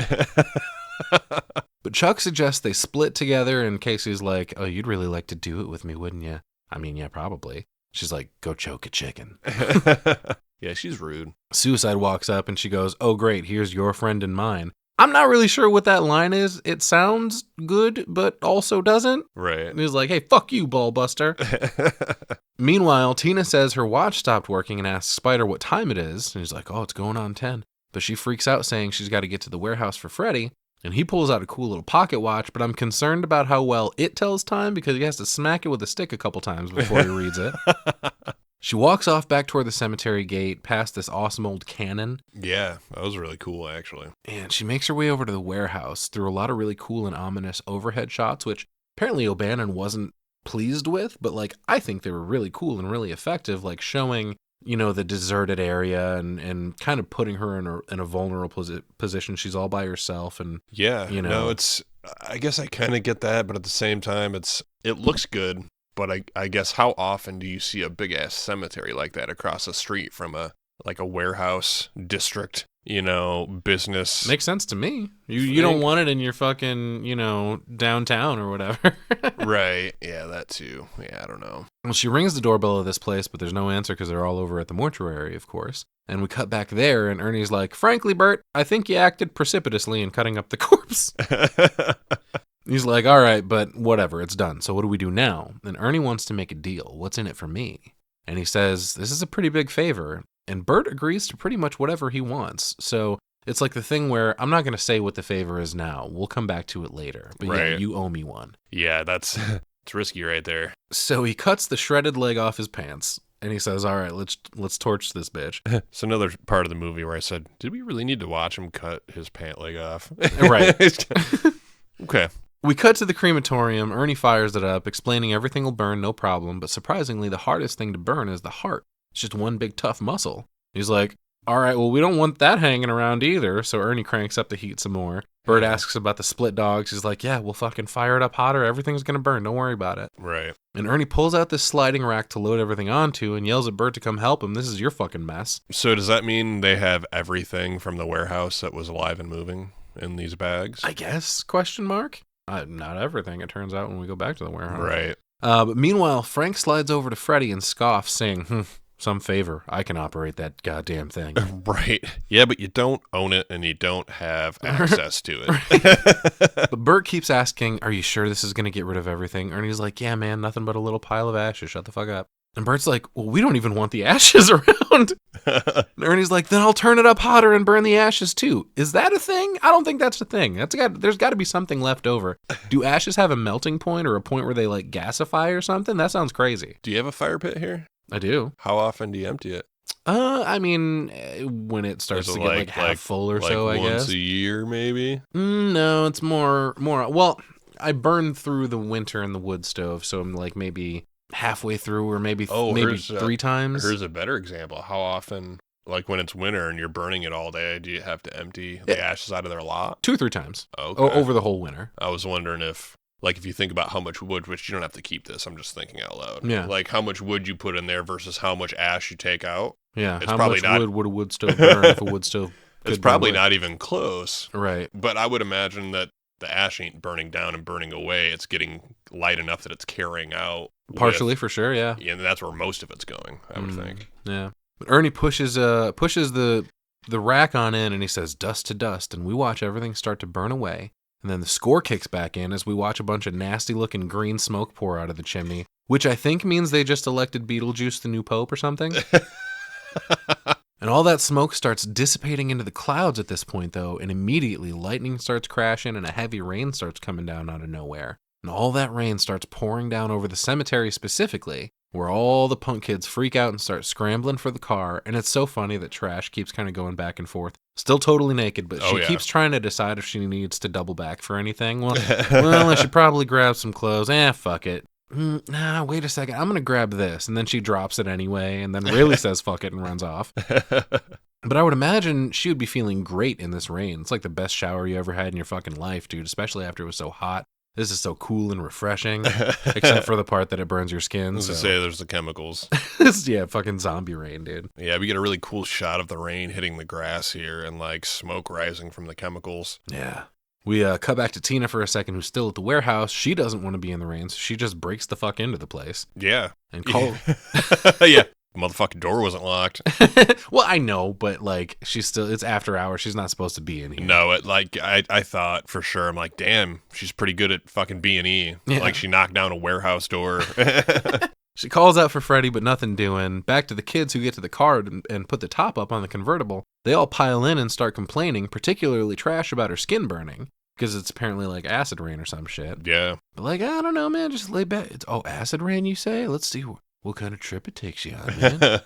Spider tells him to close the windows, that being suicide, but Suicide's like, I don't have any windows, man. I busted them.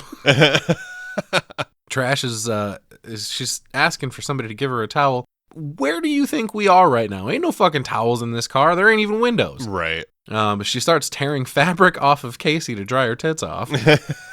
She's like, man, what is in that rain? And meanwhile, up front, Suicide can't get the car started.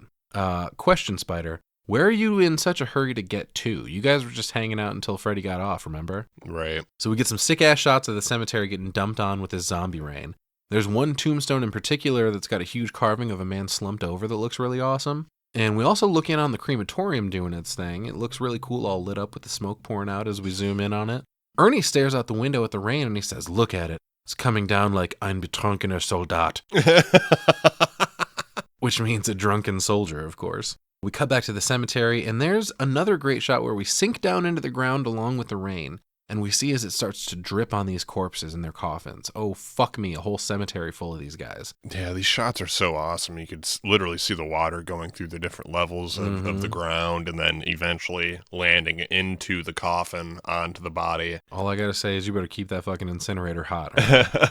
Just really impressed with these shots from 1985. Yeah, for sure. Like, really great ideas. Yeah. Speaking of Ernie, they check on the progress of the burn, and there's nothing but coals now. Bert's relieved the heart is gone. And Bert gives Ernie a big old hug, and he tells the other that they should get back and clean up the warehouse. And Frank's like, "Yeah, totally. Just give me a second to catch my breath." Motherfucker, you didn't do shit since carrying that body into the mortuary. Yeah, no, they're looking terrible, you know? Yeah, Freddie and Frank both mention at this part they feel sick. They don't look too hot. Dark circles around the eyes. They're both profusely sweating, which I guess they are outside of an incinerator. Maybe that could be contributing to that. But they say that their heads feel like they're going to bust wide open. They're going to puke. They're weak. They got chills. It's not looking good. Right. But Bert's struggling to understand why until they tell him that they breathed in the gas from the canister in the basement. And he's like, "What, the fucking corpse juice? Ah, that can't hurt you. That boosts the immune system. I take a shot with breakfast every morning. Look at me. I'm healthy as a horse." Throughout the movie, Freddy keeps saying, "I breathed it in." Something. I breathed it in. Freddy tells him it knocked him out for a while, and they decide they need to go to the hospital. That's when Frank has another fit and runs off holding back vomit until he gets outside, but they turn their attention immediately to getting him out of the rain. And he comes back in saying, "Oh, I gotta call my wife. I gotta go to the hospital." And they're like, "Oh, you're just too damn sick to be running around in this storm. You're gonna catch the pneumonia." It's too damn hot for a penguin to be just walking around here. They crash out on the couch for a minute while Ernie calls an ambulance, and he tells them to specifically come around back where the embalming room is. And then he tells them they got 2 guys poisoned, but they don't know what kind. And he fucking turns back. I love the whole Bert and Ernie thing going on. I want to envision some of that throughout this movie. Oh, they're on their way, Bert. Yeah. But back to the Punkmobile, they still can't start the car. Casey says she hears something, and that's when we get this crazy slow-mo shot through the cemetery where all the zombies start to rise. And they're all moaning and pounding on their coffins and shit. And then they start coming out of the ground as all the headstones and crosses start crumbling. And Casey also mentions, "Damn, the stupid roof of this piece of shit car is leaking." Oh man, you guys are so screwed. No, I like this though, because you have like a tiny little pinhole above trash, and then all of a sudden it just tears open. So dude, you get Scuzz naked. ruins it for trash, dude, because he fucking reaches up and he's still like trying to fix it or whatever, but totally ruins it. It just dumps all over trash. Almost like your tits are in the center of the shot and this was all planned.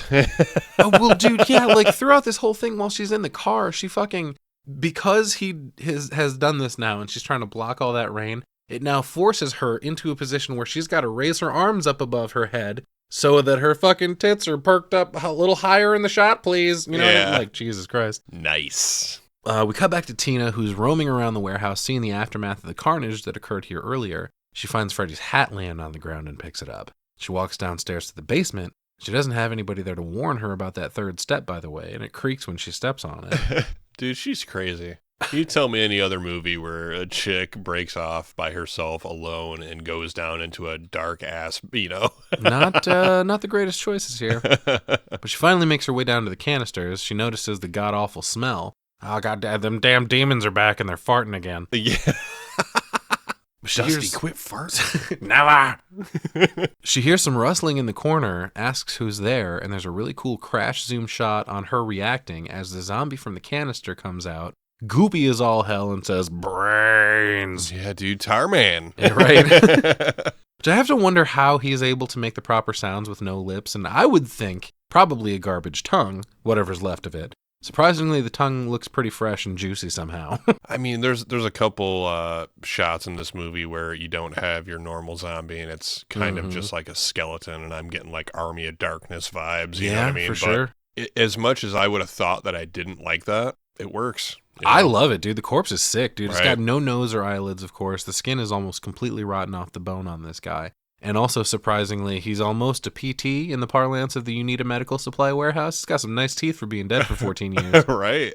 But she runs off, of course. As she does, she gets up to that third step from the top.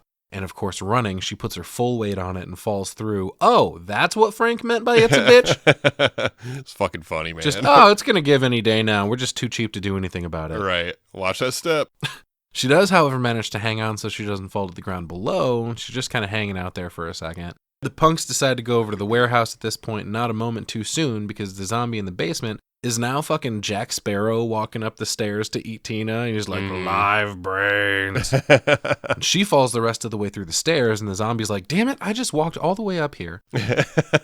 So he sparrows his way back down, and luckily Tina's able to lock herself in this little closet before he can get to her. Doesn't matter too much, though, because this guy is smart for a zombie. Yeah. Wraps a chain around the door handles and starts cranking on this pulley to rip him off.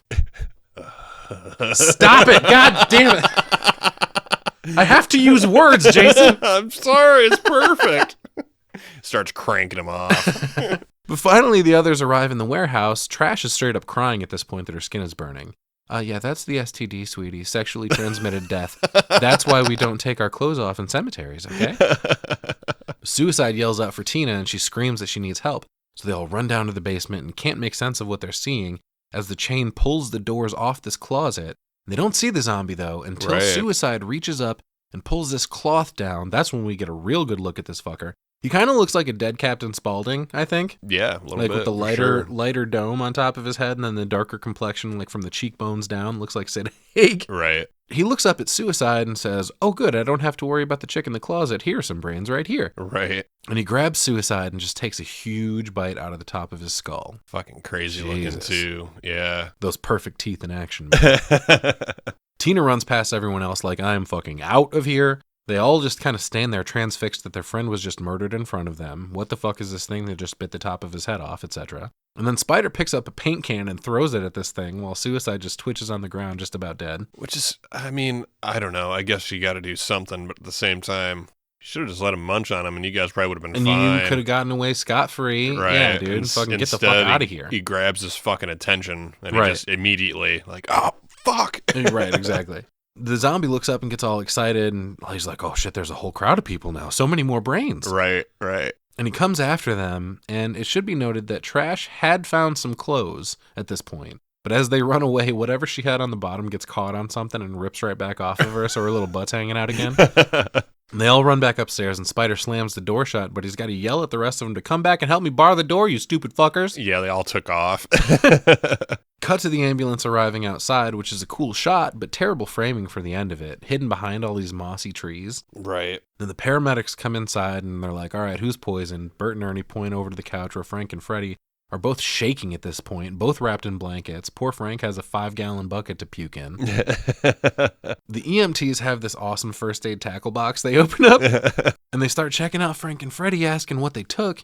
And Bert's like, oh, some kind of industrial chemical out of a tank or something, I guess. Man, I don't really know. Right. He's being intentionally vague, even though they're like, what tank? Where? We need as much information as we can get to help these guys. Right. He's like, I'm not sure. Maybe I can make some phone calls, but I can't do it until morning, though. So, who knows? Yeah, what the fuck?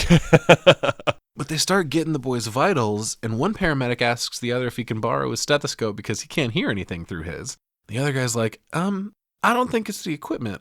This thermometer isn't working either. No blood pressure, no pulse. And Freddy starts freaking out like, what the fuck do you mean no pulse? Yeah, what the fuck? They get a 70-degree reading on Frank's temp, and they have to have a little powwow in the corner trying to figure out how to break the news to these guys. Right. And we cut back upstairs, and everybody's losing their shit about Suicide just having been brutally murdered, arguing about whether to call the cops or not, when Spider realizes, wait a second, where's Freddy? Yeah. And Tina tells him he wasn't there when she got to the warehouse, so they all run back out into the rain, back to the cemetery, while a sick-ass song plays on the soundtrack. And they're trying to make their way over to the mortuary, but Spider says, damn, we're going to have to swim to get over there. And Wait. So So the I need a supply warehouse You need it. is here. Somebody need it. The cemetery is across the street in the middle. And the mortuary. And the mortuary is on the other side of the cemetery. I think it's either in or adjacent to the cemetery. Like, because why would they go from the supply warehouse to the cemetery instead of from the supply warehouse to the mortuary? Right, you have to cross the street to get to both, which is why I think the mortuary might just be in the cemetery, perhaps. Oh, yeah. Yeah. But it was all chained up and tagged up and trashed, too, so this cemetery's fucking huge. All right, anyway. Well, that's when they hear a weird-ass howl come from somewhere in the cemetery, and they look to see a skeleton rise up out of its grave and open its somehow perfectly preserved eyes. Right. And another kick-ass song gives us a kick-ass moment. This thing opens its jaw right as the rock vocal kicks in with, "Do you want to party?" Fuck yeah, Return of the Living Dead, I do want to party. The kids all scatter, leaving poor Trash standing at the mausoleum crying. Tina falls into a huge puddle almost immediately, but Spider and Scuzz help her up as all these zombies start coming up out of the ground. And I love the choice. This is what I wanted to talk about earlier. They're all in different states of decomposition.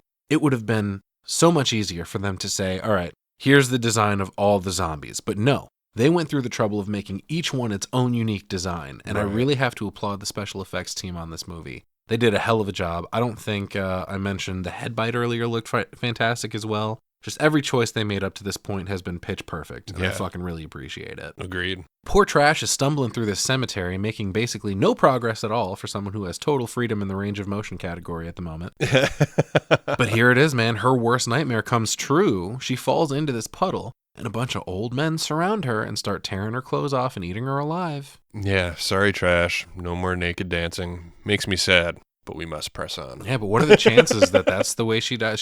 She mentioned earlier, oh, this is the worst way to die for me, and here it comes to pass. You know? Right. We cut back to the mortuary where the EMTs are telling these guys, so basically, you have no pulse, your blood pressure is 0/0, no pupillary response, no reflexes, your temperature is 70 degrees, so technically, you're not alive, but you're conscious, so we don't know what the fuck is going on. Freddy's losing. He's like, are you saying we're dead? He's like, nah, chill out, of course not. You're not like dead. You're just like not alive. Right. He's like, dead people don't move around and talk, so, you got that going for you. Right. But just then, Tina starts banging on the door and screaming. Ernie shoots up out of his chair, and I love this exchange between him and Bert. Bert's like, the hell is that? It's the front door. Well, what the fuck are they doing? I'll go find out. Yeah. And the EMTs say they're going to go get a couple of stretchers, and poor Frank is crying. He puts a hand on Freddy like, oh, I'm so sorry, son. And Ernie draws his gun and opens up the door, and he's like, Freeze or you're dead. He asks if the punk teenagers here are crazy or on PCP. Right. Oh, you're not? Okay, come in. Yeah. They come in and Spider tells them, lock all the windows and doors. You do have windows here, don't you? Our buddy Suicide doesn't. But he says, call the cops. They're all out there. Ernie's like, who is? And he tells them to shut up and listen. And it's such great sound design here. They all quiet down. And then we all hear the din of countless zombies outside. They explain they all just started coming up out of the ground and their friends are out there with them. We cut to Chuck and Casey running away from a group of zombies and running indeed. Look at that, fast zombies, and they're all yelling, brains. Yeah, and I didn't realize that they got separated right away. Yeah, neither did Casey. Right, this happened in the little cemetery scatter when it was raining. Mm-hmm. Yeah, and they get into the warehouse and Casey's like, oh shit, where's Trash? I thought she was with us. Bad news, sweetie. Yeah, this is really cool. They lock the door here and you instantly see like zombie shadows outside of the window. Mm-hmm. Really cool shot. Yeah, we join the EMTs outside and they hear the thrum of all the zombies screaming too, so they decide to call it in over the radio. And one of them, Jerry, gets into the front seat and turns the lights on to illuminate about 40 fucking zombies just standing there in front of the van staring at him. And another one of them opens up the passenger door at this point and shoots into this thing after him. He tries to jump out of his door, but the poor guy gets swarmed immediately. The other guy calls out to him, gets out of the back, only for the same thing to happen to him. Yeah, he's fucked. And back inside the mortuary, Bert and Ernie come back out to talk to these kids about what the hell's going on, and they look at him like, dude, people are coming out of the ground. Tina's like, they're horrible, and they scream, and you gotta do something. She also drops the detail here that there's another one of them in the medical supply warehouse too, and Bert's like, God damn it! Right, I thought we fucking got him. Tina's like, what's the big deal, man? There's like 100 of those things out there. Back in the warehouse, Chuck and Casey are trying to find a phone, So they run into an office, and Casey tells the operator to get her to the police. And just then, a zombie comes crashing through the window, and they run back out. And I love this right here. This zombie picks up the phone and tries to throw it at him. Right. Or through the window or something. But when he tries to throw it, it's still attached to the wall, so it only goes so far and gets yanked down like a dog on a leash and just drops to the ground. But Chuck pushes a cabinet over to barricade it and calls out for Casey to bring him a hammer and nails. Back in the mortuary, everyone's yelling over each other, and the kids ask if they have a car. Ernie's like, yeah, but the clutch is shot. Scuzz suggests they just take the ambulance. Right. Good idea. I mean, you can try it, dude, but I don't know how viable an option that is at this point. Right. They all go running back into the embalming room, where Tina finally finds Freddy, looking like death. She's like, what did they do to you? Ernie's like, I'll go find the paramedics and get my car started. And he tosses on this rain slicker jacket, looking like a friggin' duster, of course. That was probably his SS uniform. But gun drawn, he goes outside to see this ambulance totally deserted, nobody nowhere, but the whole thing is wide open, both the back doors and both front doors. Yeah, it looks clear to me. He makes his way up to the driver door and points his gun inside, and it's all clear, but when he closes the door, he reveals this, like, half a zombie, basically. You remember the half dogs? Well, this is half a zombie. Right. And it's on the ground eating this paramedic's brains. And as soon as Ernie closes the door, this dude starts screaming at him. He shoots it a few times, but this guy just turns over, pops up, and starts running at Ernie on those two little bone stumps. Yeah, dude. It's really fucking freaky looking, honestly. Fucking give you the willies. Chases him back inside. Give me the willies. Ernie locks the door behind him. Bert asks what the fuck was the shooting about, and poor Ernie's tweaking. He's like, the paramedics are dead. Those things are all over the cars. We have to call the police, finally. Right. But here's the thing. The phone's not working for some reason. So they go running back through this mortuary, another banger ripping on the soundtrack, and they enter Ernie's office, and he closes the window and pulls down this heavy-duty shutter over it. Turns out the phone in there is dead, too. No shit. We see the zombies all trying to bust in through the front door at this point, so Ernie fires a couple of rounds through it into them, which of course does nothing. Right. And so he starts dragging this huge cabinet to block the door, and he has to yell at the rest of them, fucking help me, dude. What the fuck? There's 6 of us here. Why am I the only one dragging this fucking cabinet? It looks like it weighs probably 500 fucking pounds. Yeah, shit's escalating very quickly now, you know? Yeah. The zombies have broken out the glass in all the windows as well, but luckily there's like some wooden lattice framework running through those, so they're okay for the moment. Yeah, they're not doing too bad. Smashing zombie arms and shit. Right? Once again, somebody needs a hammer and nails, though. They all run into the supply closet, which kind of turns into an accidental gear-up montage for a second. Right. A couple of them end up with weapons as well. I think Bert grabs a big pipe and Scuzz gets a little hand axe. And they run back to the front door, and not a moment too soon, because these zombies are halfway through pushing this cabinet over to get in. Right. And everybody rushes over and pushes it back up real quick and nails it to the wall. But suddenly, Bert realizes the windows to the chapel need checked. And at first I was like, oh, fuck me, dude. There's probably 20 big-ass open stained glass windows. Yeah. Which there are some, but Ernie says, I don't think we need to do anything here. I put bars outside the glass, so we're good there. Of course, right at that moment, the zombies start to break that glass out. Bastards. How dare they ruin such nice windows. I'm such a sucker for stained glass, dude. Yeah, dude. Those are going to be expensive to replace. Fuck yeah, oh my God. We get a quick shot of Jerry continuing to be eaten outside the ambulance. And this zombie's really digging in, too. It's like a big slice of watermelon to get to the meat. You just got to bite the bullet and shove your face down into it, you know? But this is also when the zombie is interrupted by the radio in the ambulance. The dispatcher calls out to Rescue 7 since it's been a while since they checked in. The zombie gets the bright idea at this point to respond on the radio. He walks over and puts on his best, paramedic voice. Come in, dispatch. Send more paramedics. More brains, please. Oh my God. I gotta say, I love the choice that the zombies can talk and plot and plan and everything. But also, that's some bullshit, dude. This is too much.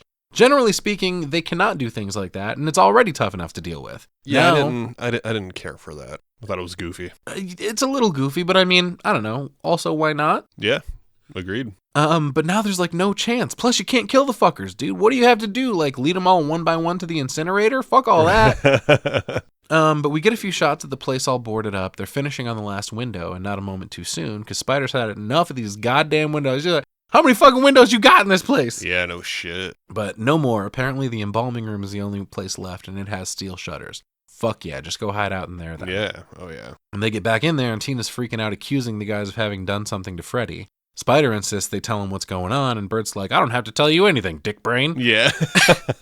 Now, Would that be more or less appetizing for the zombies, a dick brain? I guess that depends on the zombie, huh? Well, for trash. Scuzz pulls out a switchblade on Bert, and he's like, we think you should tell us. And Bert finally comes clean, but he doesn't know what chemical it was, only that he thinks it was manufactured by the military. It was somehow sprayed all over the graveyard, making the corpses come back to life, but he doesn't know how, only that they were stored in the basement of the medical supply warehouse, and somehow these two dick brains managed to let that shit out. Yeah. Talking about Frank and Freddy. They're definitely dick brains. They're super dick brains. Spider asks what the chemical did to Freddy, and he says he's stiffening up, proving Ernie's explanation of rigor mortis earlier. Right. First we get the wicked bad headache, and then his stomach started cramping up, and now his arms and legs are cramping. Ernie's like, oh shit, I got this. I know what to do. Oh shit. They sit him up and lift his shirt up, and he's got this horrible bruise all down his back, which Ernie explains, that's where he was laying down and his blood is pooling because it's not being circulated anymore. Right. Ugh. Jesus fuck. Moving him around is apparently excruciating as well. Ernie tells him the rigor mortis is setting in, and Scuzz freaks out, screaming at Freddy, like, oh, you're dead, dude. You're going to turn into one of those things. Dude, he's the only smart one here. Dude, although Scuzz's haircut says otherwise. Right. This may be the smartest one of the group. Oh, my God. Scuzz, the valedictorian Scuzz. I fucking must be. Nobody else was like, you know what? I got a bad feeling, you know? Yeah. He comes to that conclusion. Freddy's dead. The final nightmare, man. But just then, they hear another ambulance approaching outside. But these zombies make pretty quick work of these dudes, too. There's a great shot watching the paramedics get out. They run over to check on the other two guys and just get swarmed the same as the first two. And they're gone. That's when we hear a commotion in the other room where the zombies started to break through the last window they boarded up. So they all pick up their weapons and just start hacking away at the arms. Scuzz actually cuts one of them off with his axe, but I would think that would actually be a bad thing. Now you just got a live arm in there with you. Ernie's going to lose his other pant leg. Right. They try to reboard the window, but Scuzz just gets pulled through and his head is bitten into, just like Suicide. Yeah, dude. Blood sprays everywhere. Sick. Bert just keeps hacking and cuts the top half of a zombie off so that they both fall, Scuzz and the zombie, back into the room. And the zombie's just munching away at him, dude. Yeah. Sick fucking special effects everywhere in this movie. Oh, yeah. There's a great moment, too, right where Ernie is trying to move shit around and fix the window, and he tosses this huge piece of cardboard, and it floats down and lands right on top of the zombie. But production error there. It's back off in the next shot. But Spider's just holding the stick. He's got like a sledgehammer. And the stick part of it, he's like shoving down into the corpse of the torso of the half zombie, pinning it to the ground. But then Ernie grabs this big long pole and he sticks it into the torso as well. And he tells Spider to let go. And he's like, look, she feels better now that she's eaten Scuzz's brain, I guess. But they walk back out past Scuzz's corpse with Bert screaming the entire time at Ernie, like, what the fuck are you doing? Oh, leave it go, Ernie! Ernie! Ernie, what are you doing, Ernie? But Ernie apparently wants to run some tests on this thing. Now the fucking Nazis coming out of you. The fucking eugenics experiments. Here we go. They strap it onto an operating table with its big old boobies hanging out. Yeah. Big old dead boobies. You know what the fuck I'm going to do with some big ass dead titties? At this point, I was convinced this is the only boob we're going to get for the rest of the film, so I was kind of sad. Don't worry, man. We come back around to some boobs. I know. Don't worry about it, dude. Spider worries about getting the zombie getting loose, but Ernie's like, nah, these things are no stronger than humans. I'll just tie this fucker down. And then the zombie lady lunges at him, and Spider jumps. He's like, I'm going to bust it in the damn head. And Ernie starts talking to this thing. He's like, you can hear me. The zombie's like, yes. Why do you eat people? Not people, brains. All right, fucking 6 of one, half a dozen of the other, lady. What the fuck is the difference? Maybe any brains, huh? Oh, so we could just like, maybe with the cloning that's happening now, if this ever does happen and a 2,4,5 trioxin leak, spills out, we can just like clone a bunch of animals and feed them those brains? I just meant, yeah. like some of those dogs from the warehouse. Yeah, and the half dogs were gross, but meanwhile, the grossest part of this movie is somehow her severed spine wagging under her like the tail of a dog. Yeah, dude. Absolutely. It's fucking gross. I was about to lose my lunch. This was the nastiest thing in this movie to me. But he's like, why brains? And she explains, the pain of being dead. I can feel myself rot. So apparently eating brains specifically makes the pain of being dead go away. And Spider's like, all right, fuck this. We gotta talk. Let's go out in the hall. Fucking group meeting. And they walk away while the zombie does a phenomenal E.T. impression. bad. Be good. Spider's trying to figure out how in the fuck they can kill these things. And basically their response is, you don't. They're already dead. You can't kill them. They're just reanimated. You can chop them up into pieces, but the pieces will still come after you. All you can do is burn them. Yeah, how can we burn all of them? That's the fucking thing. That's what the question becomes. How do we manage burning all of these fuckers? There's over 100. They keep on saying there's like 100 of them. There's fucking more than that. But we cut back outside to Trash's rebirth here. Here's your titties back for you, my Jason. prayers have been answered. But will she still look good? We don't know yet. We don't. She's covered in mud at this point. She rises back up out of it in a very interpretive dance sort of way, and another slow-mo shot while the lyric from earlier plays again. Tonight we'll make love till we die. And that's when we cut to some poor homeless fella, played by Dan O'Bannon himself. He's wheeling his shopping cart across the street when he sees zombie Trash strutting toward him, totally naked again. And with this hair, she kind of looks like Evil Ed with boobs. She lunges at him, takes a big old bite. And we cut to the police station where the dispatcher is calling out to all available units to converge on the area. Oh, fuck, that's not good. Yeah, they know the missing paramedic units now, so... Right. Back to Chuck and Casey in the warehouse, wondering if anyone's going to come rescue him. And she's like, Chuck, I never did like you. But oh, God, hold me tight. She fucking collapses into his arms, sobbing. In the mortuary, Bert's telling everyone it would be a whole lot safer if they contain Frank and Freddy. Like, if they start acting funny, we don't want them hurting anybody. So let's lock him up in a room somewhere, and Tina's not fucking having it. She's like, why don't you lock yourselves up? What the fuck are you talking? Look, lady, nobody's saying anything about killing or hurting them. We're just quarantining them. Right. Yeah.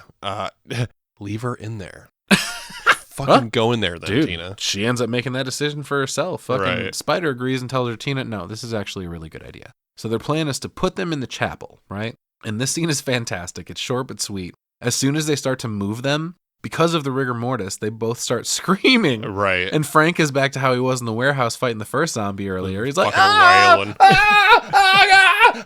Like, any movement is fucking excruciating to them. Right. So they lay him down gently on the carpet in the chapel, and Frank is just gone at this point. Tina tells him she's not leaving Freddy, and Bert's like, all right, you know we gotta lock the door, right? Doesn't matter to her, she's not leaving. Well, good. Which, you know, it seems pretty short-sighted, Tina. Look at him. What are you staying for? You can't love this dude that much. You're teenagers. But that's when the cop car pulls up outside, calling into dispatch, oh, hey, we see the ambulances. Stand by while we scope it out. And they get out of the car and draw their weapons. One of them sees the brains leaking out of one of the paramedics' head. Right. But of course, they get swarmed immediately. And he's like, oh, hold it right there or I'll blow your fucking brains out. Yeah, that's what cops are there for, right? Yeah, they got a couple shots off, but every single group it doesn't matter. Of whoever that shows up is just... Does not fucking matter. Everybody's Right. fucked. Ernie's like, dude, this place, everything that comes in gets swallowed up. And another smart-ass zombie leans into the cop car and jumps on the radio, send more cops. Right. Get the fuck out of here. Inside, Spider asks, all right, so what the fuck are we going to do? Standing over here beating our meat until the corpses bust in this damn place? There ain't no way to stop those things. We got to get the fuck out. I mean, if we're gonna go down, you might as well, huh? I fucking, what, beat your meat? Yeah. Oh, yeah, sure. Just talking about scuzz. They can't get back to the cars, though. So Ernie is like, what are you proposing? He's like, what the fuck am I proposing? I think we should all do some damn proposing. Right. And Ernie says they could go up into the crawl space in the ceiling and nail it shut. All right, great, but what then? You're just going to fucking Anne Frank it until what? You die of starvation or start eating each other anyway because you're not zombies? I mean, theoretically, one way in and one way out, but Spider says he'd rather chance the cars. There's nothing to be done once you get up there, though. It's either just waiting to die or waiting until they go away, which ain't fucking happening. Right. But Spider's like, yeah, I'll fucking take my chances with the cars. Bert mentions, though, that they need a way to fight through these zombies. I'm personally suggesting a huge flamethrower if you got any handy in this place, Ernie. Right. A portable one, not the crematorium. But Ernie pulls out some nitric acid, but it's only a little bottle. Doesn't look like it's enough to do much damage. Yeah. Back in the chapel, Freddy looks like he finally succumbs to the dark side and tells Tina, you can see his eyes roll back into his head, and like you can see the moment when he dies. Right. And then immediately his eyes kind of liven back up. And he's like, I can finally see one thing and one thing only that will end this horrible suffering. Live brains! And he attacks her through some weird choppy slow-mo shots. He chases her around the chapel, and now he's foaming at the mouth. Jumps over a couple pews at her, and she bashes him with his big pole. Right. Just then, Bert, Ernie, and Spider run in, and there's a hilarious shot while Bert is busy beating Freddy back with his pipe. Frank just kind of slinks out of the chapel off to do his own thing, like, and nobody fucking notices, man. He's just loose in this place now. Right. Fuck. And he beats him to the ground, and he stays still for a second, but only for a second, until he jumps back up to his feet. That's when Ernie throws the acid at him, which sends him careening around the chapel holding his face. Apparently he didn't like that. Right. Nice throw, though. You know? Right, yeah, man. But for some reason, they pick up Tina while Ernie locks the door again, totally forgetting about Frank. And Spider puts Tina down on the couch and starts getting hysterical about the whole ordeal. So, of course, Ernie gives him a couple good slaps. Right. Keep it together, man. And just then the zombie lady on the table starts singing some Aretha. Brains, brains, brains. Brains, you fools. And her little spine tail's wagging all over the place. Brains, brains, brains.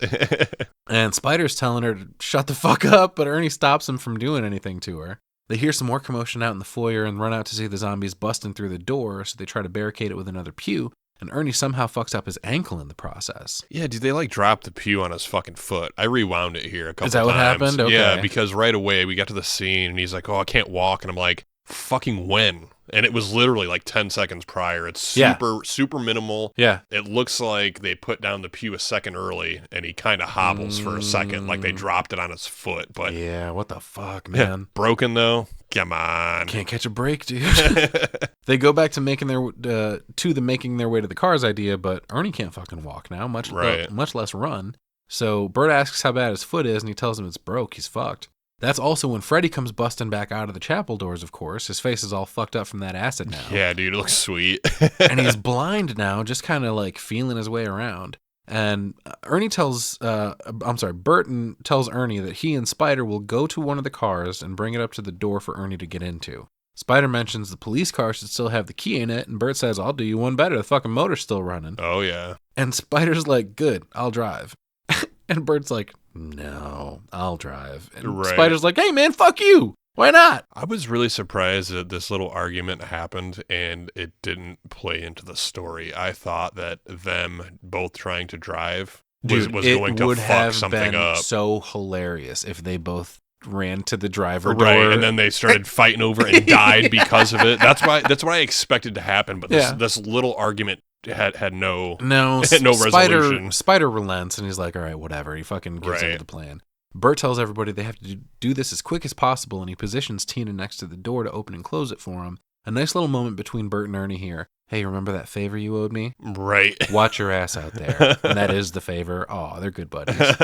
But Tina opens the door, and Bert and Spider run out just to swanging at these zombies. Dude, there's so many fucking zombies here. Dude, there's like 15 of them right in front of the door. Right. Son of a bitch. Yeah, and somehow they actually make it to the car. Yeah. I was fucking amazed, man. They turn on the siren for some reason when they get into it. I think he's just fucking flipping buttons. I don't know how a cop car works. They speed up toward the door, and when they stop just before the door, it throws a couple zombies off the hood, which creates another great thing. It's funny when you see the door open, but then they see the zombies kind of get tossed off the hood of the car, so they close the door real quick again. And there's not an inch of car that's not covered in zombie at this point. So Bert just decides they have to leave Ernie and Tina there, and they just drive the fuck away. Yeah, I mean, Tina's in disbelief here. Yeah. Ernie's just kind of like, they had to. Did you see Ernie's face, though, at first? He's like, I'm sorry this is a podcast, you can't see my face right now, but he's like coming to terms with what the fuck just happened, like his buddy just left him. Like, whoa. Oh my God. But he's like, yeah, he is pragmatic about it. He's like, well, being my level-headed self, they had to leave us, but Bert will send help. Don't worry, I know him. And we cut back to the car, and the same argument is happening between Bert and Spider now. He's like, hey man, we can't just leave him. Bert's like, the zombies were going to turn over the fucking car. We had to leave. Don't worry, we're going to send help. And fucking I love the Spider's like, coward. He's like, fuck you. Yeah. Bert drives right through the cemetery gate, right into another huge crowd of zombies, man. What the fuck is this about? He's a good driver, though, man. Throws his shit in reverse. Yeah, he's got Well, I should say, I call him a good driver here. Right. But in about 5 seconds, he's not a good driver. Yeah, he diverts, but he crashes the car right back into the warehouse where Casey and Chuck are like, what the fuck is happening? And Spider gets out of the cop car and says one of the best lines in the movie. He's like, this way, you stupid honky. Yeah. But we also see a trail of fire up under the cop car, and we know what that means in movie land. The cop car blows up, takes out Bert's and Frank's cars along with it, apparently. Right. Back in the mortuary, Freddy's still going off, banging on the door of the embalming room while Ernie tries to get himself and Tina up into the crawl space now, which will be a trick for him and his broken foot. Yeah. Yeah. Have trouble getting up that ladder, huh? Yeah, and in this moment, I'm over here like, what the fuck happened to Frank? Like, he just disappeared from the movie entirely for the last, 15 minutes. They get up into the crawl space. At the same time, Freddy busts in with his acid-burned eyes. And Freddy calls out to Tina, and Ernie pulls out his gun again. And that's when we find out what happened to Frank. We're back with him in the crematorium again for a minute.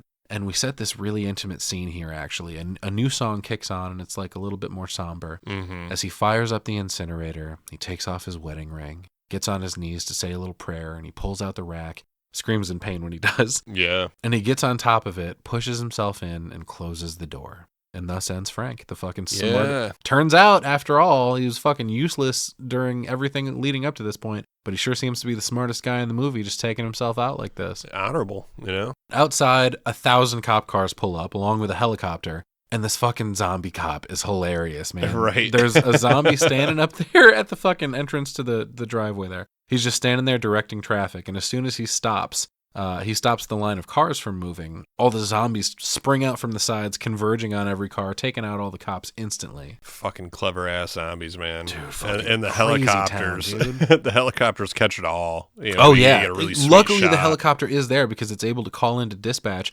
exactly what seems to be going on now. Clearly, the normal methods aren't going to do the trick. But he calls out via loudspeaker that the area is now under police blockade. Any persons wishing to surrender should move to the perimeter. So Bert, Spider, Chuck, and Casey decide they need to let the cops know they're inside, which Bert tries to go call the cops from the office, but no dice. There's a zombie in there, and it ripped out the phone. Right. God damn it, these fucking zombies, man. Fucking tar man in the basement, Yeah, he goes, there's another phone in the basement. Chuck's like, nope, another one down there too. Right. Bert's like, man, at this point, I don't give a fuck. We got to get to that phone. Blinding him works. Let's try that, I guess? ? But he tells Spider to go open the door. He's going to knock this damn thing's block off. Yeah. And back at the mortuary, Ernie and Tina are in the crawl space, and Freddy's right under them, calling out to Tina, "It was wrong of you to lock me in there. I had to hurt myself to get back out, but it's okay. I forgive you, honey. I know you're in there because I can smell your brains." Yeah, what the fuck? And he starts trying to smash through the ceiling, and it's giving her, like he's giving her the old Jack Torrance. "Tina, sweetie, you made me hurt myself again. I broke my hand completely off this time, Tina. But I don't care, darling. I love you. You've got to let me eat your brain, baby." Yeah, dude, he's doing a number on her mentally here. Oh, God, yeah. While he's been talking, Ernie moved over to, hold Tina to comfort her. And at this point, toward the end of the scene, we see him inching his gun closer and closer to her head. Right. Like he's about to mercy kill her, put her out of her misery. Yeah, I couldn't tell if he was thinking of doing that or was still trying to protect her. No, that's absolutely it. That fucking got dark real quick. Right. Back at the warehouse, they open the door to the basement, and Bert knocks the zombie's head clean off, old Tarman. Literally. Yeah, off of his shoulders. Right. They all rush downstairs, and Bert sees Suicide laying on the ground, and Spider's like, "Oh yeah, that's our friend, the Tarman got him." And Bert closes the canister from earlier, and we're right back where we started. He picks up the phone and gets through to the operator, telling him to send the police, and when he talks to them, the cop wants to know first and foremost, what the fuck is going on? I lost a dozen good cops, and nobody can tell me anything. But he tries to explain the situation to the cop, but the cop can't hear him because now there's a crowd of zombies running around the corner, led by Trash running at the front of the group, charging naked toward the cops. Right. And they open fire, but that ain't stopping shit. The zombies swarm the cops, take them all out. Yeah. What the fuck do we do? Yeah. Trash is eating the captain's face here, too. Yeah. Well, that's when Bert sees the emergency number on the side of the barrel, and he calls it and gets patched through to a base in Wichita, who patches through to a base in Denver, who patches them through to Colonel Glover in San Diego. Damn, that's quite a phone call. Yeah, no shit. For the mid-'80s, anyway. And I love the shot of the landscape in Denver here during this call. It's a really cool shot from the side of a mountain, overlooking the city. Mm-hmm. And Glover is woken up by, he's in bed, he's woken up by a phone call. He sits right up to take some notes, starts jotting shit down. He's like, "Hello, who is this?" "Yes, can you tell me what happened?" Mm-hmm. "Yeah. And when was the first tank breached?" "Uh-huh. Uh-huh. And why didn't you call this number immediately?" Yeah, right. Mm-hmm. I love the calm, collected demeanor while taking this batshit crazy information. Right. He's like, "Thank you, Mr. Wilson. I'm going to patch you back through to Captain Turner now." And Glover hangs up and goes back into his office and fires up that equipment that his wife was sick of. Right. He gets on the horn with the general, and he's like, it looks like we found that lost consignment of Easter eggs in Louisville. If you know what I'm talking about. The eggs have hatched. Yeah, he's like, it would be good news, except... But Bert explains to the rest of the group that the military has been waiting for this to happen, apparently, and they have some sort of contingency plan to deal with it. To which Spider responds, rightfully suspicious, what kind of plan? Right. He's pretty skeptical. Well, another military officer gets a call at the 42nd Special Mobile Artillery and starts writing down these fucking codes that he's given over the phone. Right. He's like, Archimedes, hot dog, rhubarb, niner, 0, niner. And then this artillery unit sends off a fucking nuke. Dude, they talk about the range being 134 miles away and then jump to this view of a giant, it looks like a giant fucking, like a bullet, just a regular bullet, but it's got a radioactive hazard symbol. Yeah. Loads into this giant ass fucking cannon gun. Yeah, they fire it off and there's like a cartoonish whistle sound of the bomb dropping. Yeah, Bert's like... You guys hear anything? Yeah. It's like... And Freddy, we get a quick shot of him busting into the crawl space coming for Tina, and then that freezes. We get another freeze frame of Trash and her zombie horde staring up at the sky, and then the nuke strikes and just levels this area. We see it... White light and then a mushroom cloud. We see it hit from a distance at 5:01 a.m. Eastern Daylight Time, and the shockwave breaks some windows and chimneys in the foreground. Right. Glover gives a status report to the general. He's like, oh, excellent results, sir. Almost optimal placement. Only 20 square blocks. Only 20 square blocks leveled, sir. Less than 4,000 dead. That doesn't exactly sound ideal to me, but whatever. I guess it's done. Those are small numbers, Dusty. I fucking suppose. But one last sequel setup line here. He's like, I wouldn't worry about the fires, General. The rain is taking care of that right now. Yeah. Oh. Dun, dun, dun. He's like, well, there have been complaints about burning skin, but I shouldn't worry. The rain will wash everything away. All should be back to normal by morning. And we cut across the cemetery one more time and back to that same shot we saw the skeleton rising up and opening its eyes. And the Do You Wanna Party song plays one more time, takes us out to the credits. Boom, baby, the end. Over the credits, we basically just replay the entire movie one more time. I thought they were bloopers. Were they not bloopers? No, they were just scenes from, like, clipped out from the movie. I thought I caught a couple, like, laughs in there, but maybe not. I didn't see any of that. It was just basically, like, everything we just watched happening again. But yeah, man, done deal. Where'd you come out on this one? Dude, at the top. The tippy fucking top. Yeah, dude, I loved this movie. I loved everything about it. The special effects were great. The music was great. There was just enough bad to make it funny and not enough to ruin anything. Right. I didn't see anything wrong with this movie anywhere, really, you know? Not a thing. I don't think so. Okay. I don't think so. I didn't think this through. I gave it 1.5 out of 2 trash boobs. 1.5 out of 2. Oh, come on. You got to do like 1 5/8 or something, man. Come on. Yeah, I mean, I had this as 9 out of 10. I think it's perfect. I think it's fun. I rewatch this pretty regularly, and it's fantastic. Yeah, this is a pretty widely loved movie, I think. Everybody pretty much agrees with that assessment. I'd been checking the Rotten Tomatoes on these ones lately. This one's at a 91%. Right. And critically and everything, like, this actually was received pretty well by critics. Roger Ebert even gave it 3 out of 4 stars. Damn. And it performed pretty well at the box office, too. It raked in $14.2 million on a $3 to $4 million budget. Wow. It also spawned at least 4 sequels at this point, which we've got some more coming on the horizon. There's one slated for December of this year, but oh wow. Going through the list here, Return of the Living Dead Part 2 from 1988, Part 3 from 93, which was directed by Brian Usna, speaking of Reanimator. Return of the Living Dead Necropolis, and Return of the Living Dead Rave to the Grave, both in 2005. Oh, weird. Neither very good, though, right. apparently.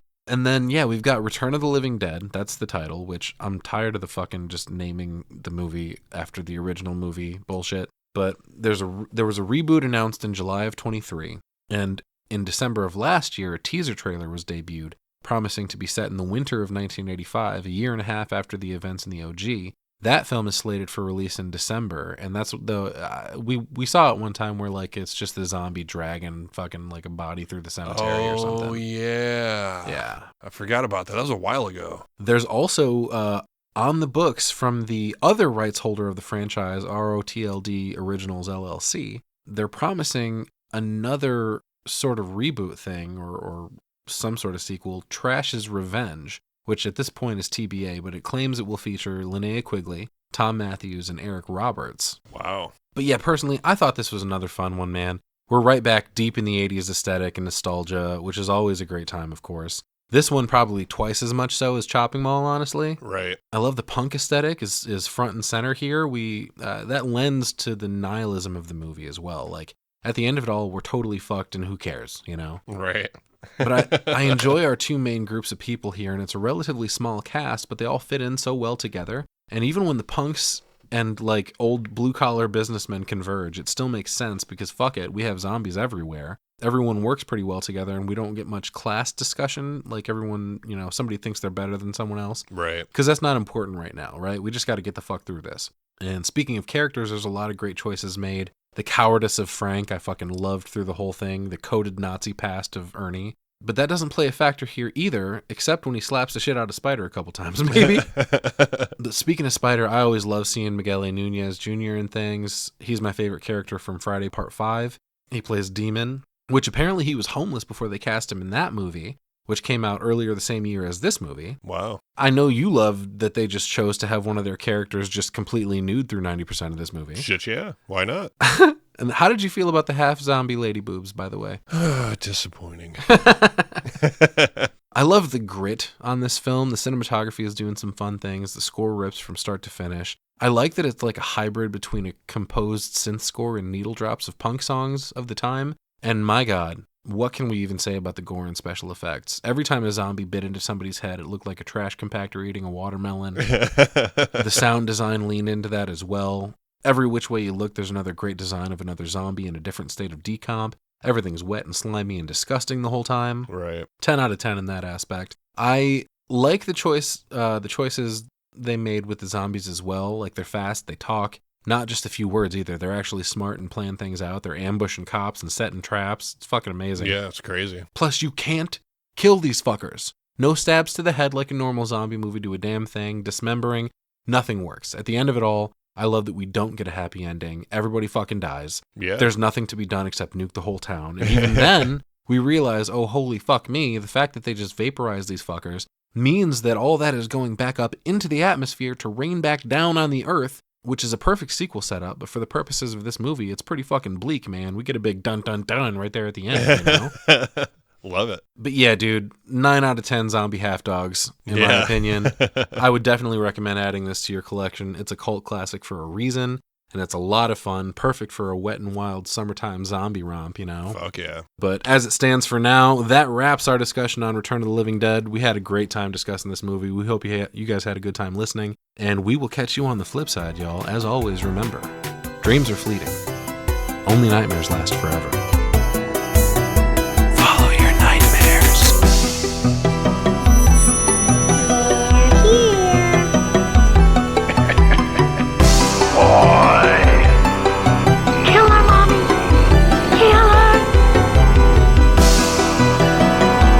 I bid you welcome.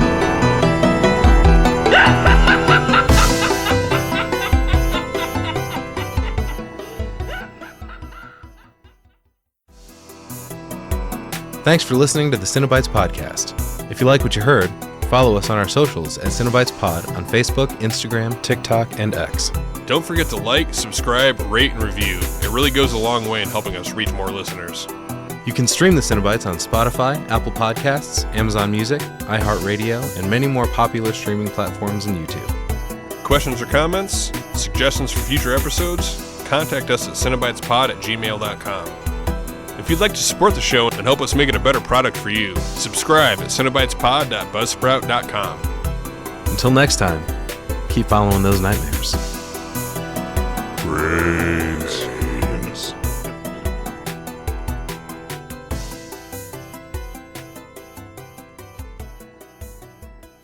Trash or tits?